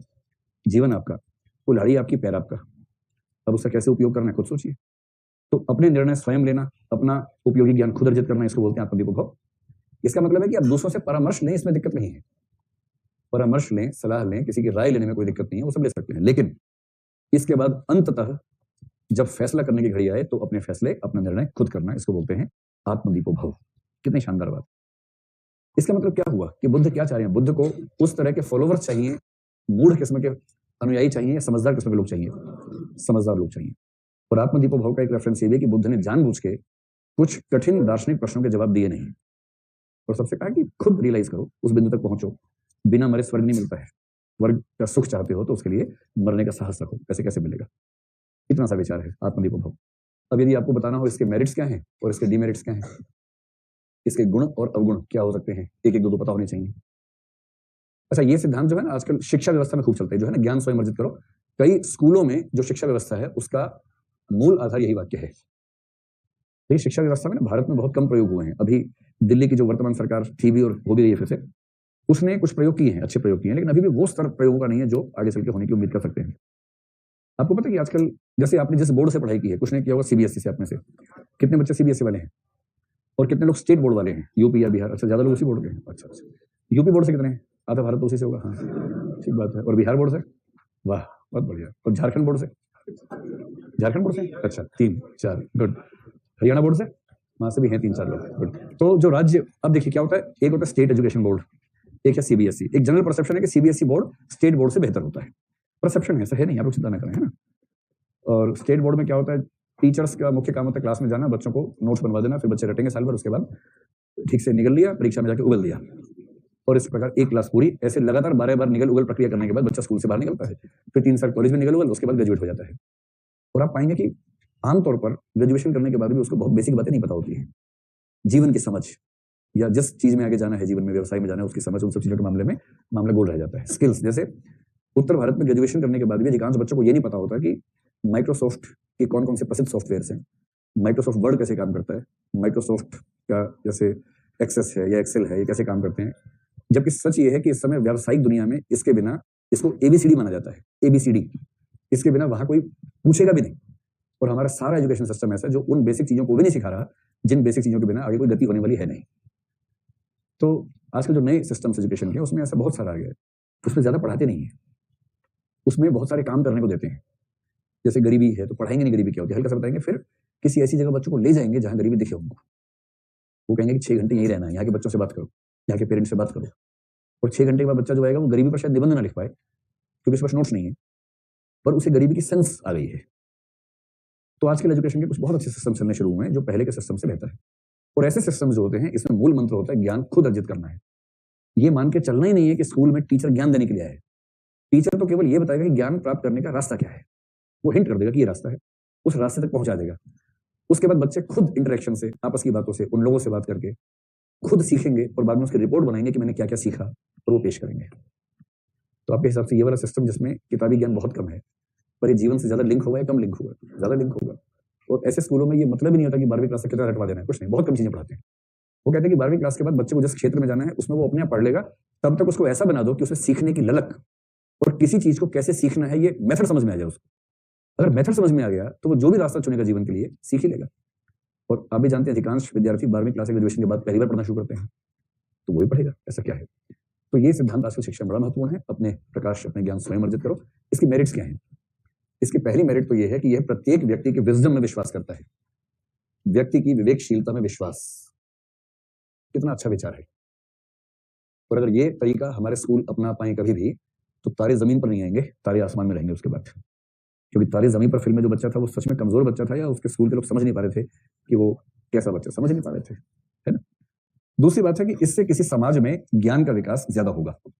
समाज में ज्ञान और नवाचार का विकास ज्यादा होगा क्योंकि लोग मौलिक रूप से सीखेंगे, नए नए प्रयोग करेंगे। और ये बात कहती है, मुझे दो व्यक्ति याद आ जाते हैं, मैं दो का नाम बताता हूं, आप बताएंगे किसकी क्या बात थी। एक था वाल्टर बेजहॉर्ट, नाम सुना हुआ तो लग रहा है इसका, कहीं आया तो था ये नाम, आया तो था, नहीं आया तो था, सही बात है। हाँ, अनुकरण की संस्कृति दुनिया के अधिकांश समाजों को मिली है, किंतु चर्चा की संस्कृति का वरदान कुछ ही समाजों को मिला है। और आश्चर्य नहीं कि कुछ ही समाज विकसित हो पाए हैं, है ना। तो साथ में लिखो चर्चा, अनुकरण, याद रखना। और एक और व्यक्ति याद आता है जिसका नाम है मिल, जेएस मिल। जेएस मिल ने क्या कहा था? अगर समाज के 100 व्यक्तियों में से 99 व्यक्ति एक जैसा सोचते हैं और केवल एक व्यक्ति भिन्न सोचता हो तो भी उसे रोको मत। क्यों मत रोको? उसके दो तर्क हैं। नैतिक तर्क यह है कि हर व्यक्ति को अपनी बात कहने का बराबर हक होना चाहिए, ये नैतिक बात है। और उपयोगितावादी बात क्या है कि मौलिक और नवाचारी विचार सबसे पहले एक व्यक्ति के दिमाग में ही आते हैं, और यदि आपने उसको रोक दिया तो हो सकता है कि आपका समाज किसी ऐसे नवाचार से वंचित हो जाए जो एक झटके में आपको बहुत आगे बढ़ा सकता था। इसलिए नवाचार को रोको मत, उसको आने दो। ये तो हो गया फायदा। इसका नुकसान क्या है? आत्मदीपो भव, ये कहने का नुकसान क्या है? देखो, इसका एक नुकसान तो ये है कि इससे हर व्यक्ति का जीवन मुश्किल हो जाता है, जीवन कठिन हो जाता है। क्योंकि आपने सबको कहा आत्मदीपो भव। कोई आदमी दिन भर रिक्शा चला के थक गया था, शाम को मंदिर गया, उसने कहा भगवान जी मुझे क्या करना चाहिए? अंदर से आवाज आई आत्मदीपो भव। तो कह रहा मैं आत्मदीपो भव करूं या रिक्शा चलाऊं? इतनी मेहनत दिन भर करता हूं, आत्मदीपो भव का टाइम कहां मेरे पास है? तो जीवन मुश्किल हो जाता है। एक तो इसलिए कि इतना सिस्टमेटिक प्रोसेसिंग में कोई कैसे जाए, कितना सोचेगा। और इससे क्या होता है, कंफ्यूजन बहुत हो जाते हैं, संशय बहुत हो जाते हैं, क्योंकि हर व्यक्ति अपने तरीके से सोचता है, अलग अलग सोचता है। और इससे क्या होता है, आत्मनिष्ठाएं बढ़ जाती हैं, सामाजिक नियम खत्म होने लगते हैं, क्योंकि हर व्यक्ति कहता है कि मैं तो अपना दीपक बना था तो ये समझ में आया, तो दूसरा मैं अपना दीपक बना तो मुझे समझ में आया। तो इससे क्या होगा कि सोशल सिस्टम में जो ऑब्जेक्टिविटी होनी चाहिए वो ऑब्जेक्टिविटी नहीं आ पाती है। और इसका दूसरा सबसे बड़ा दुखद पहलू क्या है? देखो, सभ्यता का सारा विकास ऐसे होता है कि पिछली पीढ़ियों ने जितना सोचा था, अर्जित किया था, उसे लेके अगली पीढ़ी आगे चलती है। और यदि हर पीढ़ी का हर व्यक्ति कहे कि आत्मदीपो भव, तो जो सामूहिक पूरा ज्ञान विज्ञान का विकास सभ्यता ने किया है, हम उसका सम्मान कर रहे हैं, उसे खारिज कर रहे हैं, तो खारिज हो जाएगा। तो कलेक्टिव नॉलेज जो है या कलेक्टिव विजडम, पूरे समाज ने सामूहिक रूप से जो ज्ञान अर्जित किया है, उसका महत्व खत्म हो जाता है जब हम कहते हैं कि हर व्यक्ति को अपना ही सोचना चाहिए।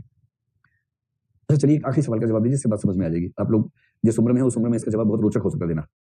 आप ये बताएं, मान लेते हैं कि आपकी उम्र 22, 23, 24, 25 साल के आसपास है, मान के लेते हैं इतनी होगी लगभग आप लोग की उम्र, है ना। तो इतनी उम्र आपकी है, ठीक है। और फरवरी का महीना है, मान लीजिए आपने किसी दिन ये तय कर लिया कि बस अब तो जिंदगी तेरे साथ ही गुजरेगी। उधर से जवाब है बस तू नहीं तो मैं नहीं, आज तो जिंदगी साथ गुजरेगी, साथ जिएंगे, साथ मरेंगे, वायदा हो गया ठीक से, प्रॉमिस हुआ पक्का एकदम, ठीक है। बैंड बांध के प्रॉमिस किया एकदम ठीक से, और कार्ड 10-10 दिए एक दूसरे को, ऐसे नहीं साइन करके, खून से कार्ड साइन हुआ है। और अब ये तय हो गया है कि अब तो कई लोग खून से मच्छर मार के उसके खून से लिख देते हैं, और कहते हैं खून से लिखा है स्याही ना समझना, ऐसे करके। तो मान लीजिए कि दो लोगों ने बहुत कट्टर तरीके से विश्वास कर लिया कि हम एक दूसरे के जीवन साथी बनेंगे, और उनके प्रेम को लगभग 48 घंटे हो चुके हैं जब से हुआ है, और जबरदस्त प्रेम चल रहा है। और उसी बीच में 14 फरवरी आ गई, तो उस दिन रोका हो गया एक तरह से दोनों का आपस में एक दूसरे का। पेरेंट्स की तरफ से नहीं हुआ, आपस में रोका कर लिया है कि आज से हम एक दूसरे के हुए और अब हम किसी और को देखेंगे भी नहीं। अब से ये बात हो गई, मतलब किसी और को देखेंगे तो इस तरह से कि एक दूसरे को पता ना चले, इस तरह से देखेंगे, वैसे ये सहमति बन गई है। अब दोनों ने अपने पेरेंट्स को फोन कर दिया, तय हुआ था कि 14 फरवरी की रात को बताना है। दोनों ने एक ही कमरे में बैठ के अपने घर फोन लगाया और घोषणा कर दी कि ऐसा पापा, अब आपको अच्छा लगे चाहे बुरा लगे, घोषणा कर रही हूं कि आपका दामाद मैंने देख लिया है, फाइनल हो गया है, आपको सिर्फ ये बताना है कि शादी में आना चाहते हो या नहीं। आना चाहते हो तो मैं समय और स्थान बताऊं और आरएसवीपी में आपका नाम लिखाऊं, और नहीं तो शादी तो होकर रहेगी।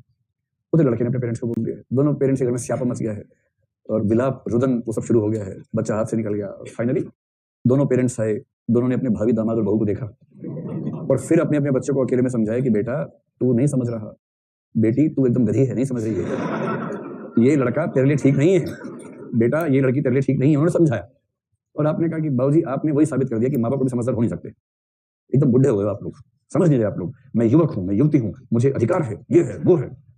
उन्होंने कहा ठीक है भाई जाओ करो शादी करो, आप आओगे नहीं हम नहीं आएंगे तो आप करो। शादी कर ली धूमधाम से। उन्होंने कहा कि हम वयस्क हैं, आईएएस की तैयारी कर रहे हैं, फिल्म निकला है हमारा, अगर समझते हो आप, इतना ज्ञान हमारे पास है, फिल्म निकाल ली हमने, सही गोला भर के आए थे हम लोग। और उसके बाद दोनों की शादी हो गई, ठीक है, दोनों की शादी हुई। पेरेंट्स ने समझाया कि बेटा हमने फिल्म से भी निकाला, लेकिन मैं जीवन निकाला है ठीक ठाक, और अपने जीवन की समझ के बेस पे कह रहे हैं कि ये रिश्ता ठीक नहीं है, बात समझ लो। और आप कह रहे हैं नहीं आपको जाति की पड़ी, आपको धर्म की पड़ी, आप समझते नहीं हो, ये हो। तो अपने पेरेंट्स ने कहा बेटा अब आप ज्ञानी हो, अब जो ठीक समझे वैसा करें, हमें माफ कर दें। शादी हो गई, 6 महीने बाद अलग हो गए और फिर अपना छोटा मुंह लेके पहुंचे अपने उसी घर में जहां से क्रांति करके आए थे। और पेरेंट्स ने कहा क्या हुआ? अब कह रहे हैं कि पापा आप ठीक कह रहे थे। तो बाप कह रहे कि बेटा उस समय भी सोचना था भाई, ये जो होता है ना आत्मदीपो भाव, थोड़ा ज्यादा हावी हो जाए तो मामला बिगड़ जाता है। बच्चा कह रहा पापा 22 साल का हूं, आत्मदीपो भाव। मैंने अपना दीपक ढूंढ लिया पापा, इसका नाम दीपक है। और पापा इसका नाम दीपिका है, मैंने भी दीपिका ढूंढ लिया, अपनी आत्मदीपिका भाव मैं ढूंढ ली, तो मुझे मिल गया। 6 महीने बाद समझ में आता है भाई जिसको जीवन के अनुभव कम है, जैसे सार्थ ने कहा, सार्थ अस्तित्ववादी है, वो कहता है कि अपने जीवन के फैसले खुद करने चाहिए, और साथ में कहता है हर व्यक्ति की जिम्मेदारी है कि फैसले सोच समझ के अंतरात्मा के अनुसार करे, क्योंकि आप जब भी फैसला करेंगे बाकी लोग आपके फैसले को रेफरेंस पॉइंट बनाएंगे, और आप गलत फैसला करेंगे तो आपके गलत फैसले में निहित है कि आप कई औरों को भी गलत फैसला करने के लिए प्रेरित कर देंगे। इसलिए सही फैसला करना सिर्फ अपने प्रति जिम्मेदारी नहीं है, समाज के प्रति भी जिम्मेदारी है कि हमारा फैसला सही हो। तो एक कॉमन सेंस की बात है, जीवन में जिस व्यक्ति का अनुभव कम है, क्या उसके सारे फैसले सही होंगे या दूसरों की सलाह लेने से कई गलतियां होने से रुक सकती हैं? रुक सकती हैं। तो कभी कभी इसमें क्या होता है, जरूरत से ज्यादा आत्मविश्वास आ जाता है, अति आत्मविश्वास, और ये अति आत्मविश्वास कई बार हो जाता है घातक, क्योंकि इसके अंदर क्या हो गया था, इसका दीपक जल गया था अंदर, और इसने कहा था पप्पा मेरा दीपक भव हो गया है, इसलिए मैंने अपने लिए फैसला कर लिया है। तो जब आप लोग ऐसा फैसला करें और पेरेंट्स कायदे की बात करें, ध्यान से समझना उनकी बात को, ये नहीं कि हर बात पे क्रांति करने लग जाओ। सलाह का अपना महत्व है, मतलब फैसला अंत में खुद ही करना है, लेकिन ये क्या लिखा है, फैसले खुद लो, पर परामर्श लो, राय लो, अंततः फैसले खुद लो। अंततः फैसला खुद लेना ठीक है, पर फैसला लेने के रौ में बहते हुए ये मान लेना कि बाकी सब लोग मूर्ख हैं, किसी की बात को सुनना भी जरूरी नहीं है, वो गलती है। और ऐसे में बहुत बड़े बड़े लोग जो बहुत महान हो सकते थे, बहुत छोटे और क्षुद्र होकर खत्म हो जाते हैं, क्योंकि जीवन के फैसले गलत कर देते हैं। अंतिम विचार है बोधिसत्व, बाकी आप आर्टिकल पढ़ेंगे उससे हो जाएगा। और बोधिसत्व भी पूछेंगे नहीं, लेकिन इसके 2-4 वाक्य अपनी ओर से लिखाइएगा तो ठीक रहेगा। बोधिसत्व क्या चीज है, ठीक? आप लोगों को ये तो लग रहा होगा कि ज्यादा पढ़ा रहा हूं मैं, पूछ लो उसके, पर मेरा ख्याल है कि अगर आप एमपी और आरएएस के प्रश्न देखेंगे तो फिर इतना पढ़ना जरूरी है। मैं बड़ा कोशिश कर रहा हूँ कि अनावश्यक बातें ना पढ़ाऊं, लेकिन बौद्ध थोड़ा सा पढ़ना पड़ेगा। या जैन है वो छोटा सा है, उसमें भागते भागते निकल जाएंगे। महात्मा गांधी को पढ़ना पड़ेगा, उसमें कोई चारा नहीं है। तो मैं कुछ भी करके मैं सिलेबस छोटा नहीं कर सकता हूँ, जितना होता है तो पढ़ाना ही पड़ेगा। पहले मैं ये आरोप नहीं सुनना चाहूंगा कभी कि प्रश्न आया और क्लास में नहीं हुआ था। अगर वो क्लास में हो सकता था तो हुआ था। कुछ तो प्रश्न ऐसे जो हो ही नहीं सकते, किसी कद्दू का कथन उठा के रख देते हैं, किसी का कथन की व्याख्या करो, उसमें क्या कर सकता कोई। लेकिन यदि कोई टॉपिक पाठ्यक्रम में है और वो क्लास में हो सकता था तो वो हुआ होना चाहिए, उससे कम में कोई समझौता नहीं। बोधिसत्व क्या, देखो एक शब्द होता है मुमुक्षु, इसका हिंदी में क्या होता है, मक्खी। मुमुक्षु का मतलब है जैसे आप है सिविल सेवुक्षु, ऐसे मुमुक्षु का मतलब होता है मोक्ष मार्ग पर चलने वाला, मोक्ष मार्ग का पथिक, इसको बोलते हैं मुमुक्षु। ठीक है, ये मोक्ष रास्ते पर चलने वाला व्यक्ति है। आपको अच्छे से पता है कि बौद्ध धर्म में 2 परंपराएं थी, उनमें से एक का नाम था हीनयान और एक का नाम था महायान। तो दूसरी बात है कि हीनयान में जो मुमुक्षु होता है उसको कहते हैं अरहत। हीनयान के रास्ते पर जो व्यक्ति मोक्ष कामी होता है, मोक्ष मार्गी होता है, उसको बोलते हैं अरहत। ठीक, और महायान में जो व्यक्ति मोक्ष के रास्ते पर चलता है उसको बोलते हैं बोधिसत्व। तो ये भी मुमुक्षु है, ये भी मुमुक्षु है, दोनों को मोक्ष ही चाहिए। लेकिन हीनयानी मुमुक्षु का नाम अरहत है और महायानी मुमुक्षु का नाम बोधिसत्व है। याद रहेगा इतना? चलिए, हीनयानी मुमुक्षु जो अरहत है ये होता है स्वार्थी। इसे केवल इस बात से मतलब है कि मुझे मोक्ष मिल जाए, मुझे मोक्ष मिले, ये इसका मूल भाव है। मुझे निर्वाण मिले, ये इसका मूल भाव है। बाकी दुनिया जाए भाड़ में, दुनिया आग में जल जाए, दुनिया फूक जाए, दुनिया कोरोना वायरस से खत्म हो जाए, मुझे मेरा निर्वाण मिल जाए। और ये अपने कमरे में कुटिया में बंद होकर लगातार तपस्या में लगा हुआ है कि निर्वाण लेके ही मानूंगा चाहे जो हो। अष्टांगिक मार्ग पर लगातार चलता है और अंत में उसको निर्वाण मिल भी जाता है। तो आध्यात्मिक रास्ते पर चलने वाला स्वार्थी व्यक्ति है। चाहिए मोक्ष, वो सब नहीं चाहिए कि समोसा खाना है, वो सब नहीं चाहिए, चाहिए मोक्ष, किंतु मोक्ष के रास्ते पर स्वार्थी व्यक्ति है, ये अरहत है। बोधिसत्व महायान का विचार है। और बोधिसत्व कहते हैं महायान के लोग कि बुद्ध पहले बोधिसत्व थे, बुद्ध खुद भी बोधिसत्व थे। बोधिसत्व क्या है? बोधिसत्व के अंदर कुछ विशेष बातें हैं। इसका जो मूल व्यक्तित्व है वो बनता है महाकरुणा से। और बुद्ध के दर्शन में सबसे महत्वपूर्ण जो मूल्य है ना, वो करुणा का मूल्य है। कि दुनिया भर में दुखी लोगों ने जितने आंसू बहाए हैं, उनका जल महासागरों से भी अधिक है। इसलिए जब तक उन सबके आंसू न पहुंच लो, तब तक चैन कैसे मिल सकता है, तब तक शांति कैसे मिलेगी? ये बुद्ध के दर्शन का मूल सार है। बोधिसत्व कौन है? महाकरुणा से भरा है। इसका मन करता है कि मैं सबके लिए क्या ना कर दूं, सबका जीवन अच्छा कर दूं, उसके मन में ही आता है। और ये इतना महान है कि इसको निर्वाण मिल चुका है, जीते जी निर्वाण मिल गया है, पर ये खुद अपने निर्वाण को स्थगित रखता है। सिस्टम कह रहा है कि आपका निर्वाण पूरा हुआ, टैं टैं टैं, और ये कह नहीं नहीं रुको रुको रुको, थोड़ा सा रुको भी रुको। सिस्टम को बोलता रुक दो, मुझे निर्वाण नहीं चाहिए अभी। जबकि ये उस स्थिति में आ चुका है कि निर्वाण मिल जाए, इसको कहता है नहीं मुझे निर्वाण नहीं चाहिए अभी। तो क्यों नहीं चाहिए? कहते देखो, अकेले निर्वाण मिला तो क्या सुख, मजा तो इसमें है कि निर्वाण सबको मिले। ये सबके निर्वाण का प्रयास करता है। निर्वाण का मतलब ये नहीं कि ढूंढ के मारता सबको, सबके निर्वाण का प्रयास करता है। और सबके निर्वाण का प्रयास करता है। इस सेंस में कुछ लोग बोलते हैं कि महायान का बोधिसत्व ईसाइयत के जीसस क्राइस्ट जैसा है। अब ये वाक्य आप समझ पा रहे हैं मैं क्यों कह रहा हूं? जीसस क्राइस्ट ने अपनी बलि क्यों दी थी? ताकि सभी मनुष्यों के पाप खत्म हो जाएं और सब वापस द गार्डन ऑफ ईडन में चले जाएं, ईडन गार्डन में चले जाएं, कलकत्ता चले जाएं सब लोग। गार्डन ऑफ ईडन कहां पर है? स्वर्ग। अब ईडन, ईडन का मतलब स्वर्ग, गार्डन यानी उद्यान, स्वर्ग का उद्यान, जहां से लात खा के दोनों आए थे। कौन दोनों? एडम और ईव। इसलिए जो सच्चा ईसाई होता है ना, उसके जीवन का एक ही उद्देश्य होता है कि वापस वहीं जाना है, ईडन गार्डन में जाना है, ईश्वर के पास जाना है, जहां से लात खा के आए थे, वापस वहीं लौटना है। उसका एक ही तरीका है, ईश्वर जो नाराज था खुश हो जाए। इसलिए हर संडे को चर्च जाते हैं, भगवान से लल्लो चप्पो करते हैं, भगवान माफ कर दो, हे भगवान माफ कर दो। और भगवान 2,500 साल से देख रहेगा, देखो मेरे को थोड़ा और ठीक करो। जीसस आए कि सबके पाप अपने ऊपर लूं, अपनी बलि दूं, तब भी ठीक नहीं हुआ। अब सेकंड जीसस आने वाले हैं, हिंदू में तो आ गए हैं, ईसाइयों में आने वाले हैं कुछ दिनों में, ठीक है? तो सबके निर्माण का प्रयास। अब देखिए इसमें क्या होता है, एक कंसेप्ट आता है, उस कंसेप्ट को बोलते हैं परिवर्त। परिवर्तन नहीं, परिवर्त। और ये परिवर्त क्या है? सोचिए, अगर एक होता है ना जैसे मोबाइल नंबर पोर्टेबिलिटी, और अब मैंने सुना और भी चीजों में आने वाली पोर्टेबिलिटी, जैसे इंश्योरेंस पॉलिसी में पोर्टेबिलिटी आ गई है आजकल। किसी कंपनी से ली, किसी और कंपनी में शिफ्ट कर दी, वही इंश्योरेंस पॉलिसी रहती है। अब सोचिए अगर आ जाए कर्म पोर्टेबिलिटी, समझ रहे हैं? या कर्मों का अगर आपके सामने ये ऑप्शन आ जाए कि एक शेयर मार्केट में कर्म मार्केट भी है, सबका अकाउंट है वहां पर, आप वहां गए, आपने कहा 30 को कर्म बेचने हैं, कोई खरीदने वाला हो तो बताओ भाई। फिर आपने कहा 30 सत्कर्म है, वो बेच सकता हूँ, एक्स्ट्रा मेरे पास हो गए हैं। तो मान लीजिए आपके पास 150 अच्छे कर्म एक्स्ट्रा हैं अकाउंट में, बुरे कर्मों की तुलना में, और आपने वहां रेट लगाया कि अच्छे कर्म एक्स्ट्रा को लेना चाहे तो एक कर्मी आदमी हो, कह रहे कि मेरे पास कर्म ज्यादा हो गए हैं, अगर मुझे 80 सत्कर्म मिल जाएंगे तो मेरा हिसाब बैलेंस बराबर हो जाएगा और मैं इससे मुक्त हो जाऊंगा जन्म मरण चक्र से। तो कर्मों की मार्केट समझ लीजिए एक। हिंदू दर्शन ये मानता है, इस महायान को छोड़ के बाकी सारा, जैन भी, बौद्ध भी, हिंदू भी, कि जो कर्म किया है वो भोगना तो पड़ेगा ही पड़ेगा। उसमें ये चॉइस नहीं है कि आप किसी और के कर्म भोग लें। अगर ये चॉइस हो तो हर माँ अपने बच्चे के कुकर्मों का फल अपने ऊपर ले लेगी कि मेरे बच्चे ने गलती की है, मैं भोग लूंगी, इस बच्चे को अच्छा जीवन दे दो। और बच्चे एक नंबर के कैसे होते हैं आपको पता ही है, शब्द अच्छा नहीं बोलना यहाँ पर, वो अपने सारे बुरे कर्म अपनी माँ के ऊपर थोप देंगे कि माँ तू भुगत ले, हम चले जाते हैं। तो भगवान जी ने, अगर वो हैं, तो उन्होंने ऐसी व्यवस्था बनाई ही नहीं है। तो कर्म सिद्धांत कहते हैं कि ना, जो आपने किया है वो आपको ही भोगना होगा। पर बोधिसत्व के विचार में कंसेप्ट परिवर्तन, जिसका मतलब है कि बोधिसत्व अपने अच्छे कर्म दूसरे व्यक्तियों के बुरे कर्मों को बैलेंस करने के लिए शिफ्ट कर सकता है। कर्मों की शिफ्टिंग या कर्म फल की शिफ्टिंग, ट्रेडिंग नहीं है, बेचता नहीं है पैसे के बदले, शिफ्टिंग। इतने अच्छे कर्म करता है। कोई पापी आता है कि हुजूर मैंने बहुत पाप किए हैं, तो कहता है चलो मेरे अच्छे कर्म ले जाओ, तुम्हारे पाप माफ कर देते हैं, ताकि बैलेंस जीरो हो जाए और तुम्हें निर्वाण प्राप्त हो जाए। और ये कहता है जब तक दुनिया में एक भी दुखी व्यक्ति है तब तक मैं अपना निर्वाण नहीं लूंगा, मैं सभी व्यक्तियों के कर्मों को, उनके बैलेंस को दूर करके चाहूंगा कि सबको एक साथ निर्वाण मिले। ये कंसेप्ट है बोधिसत्व का कंसेप्ट।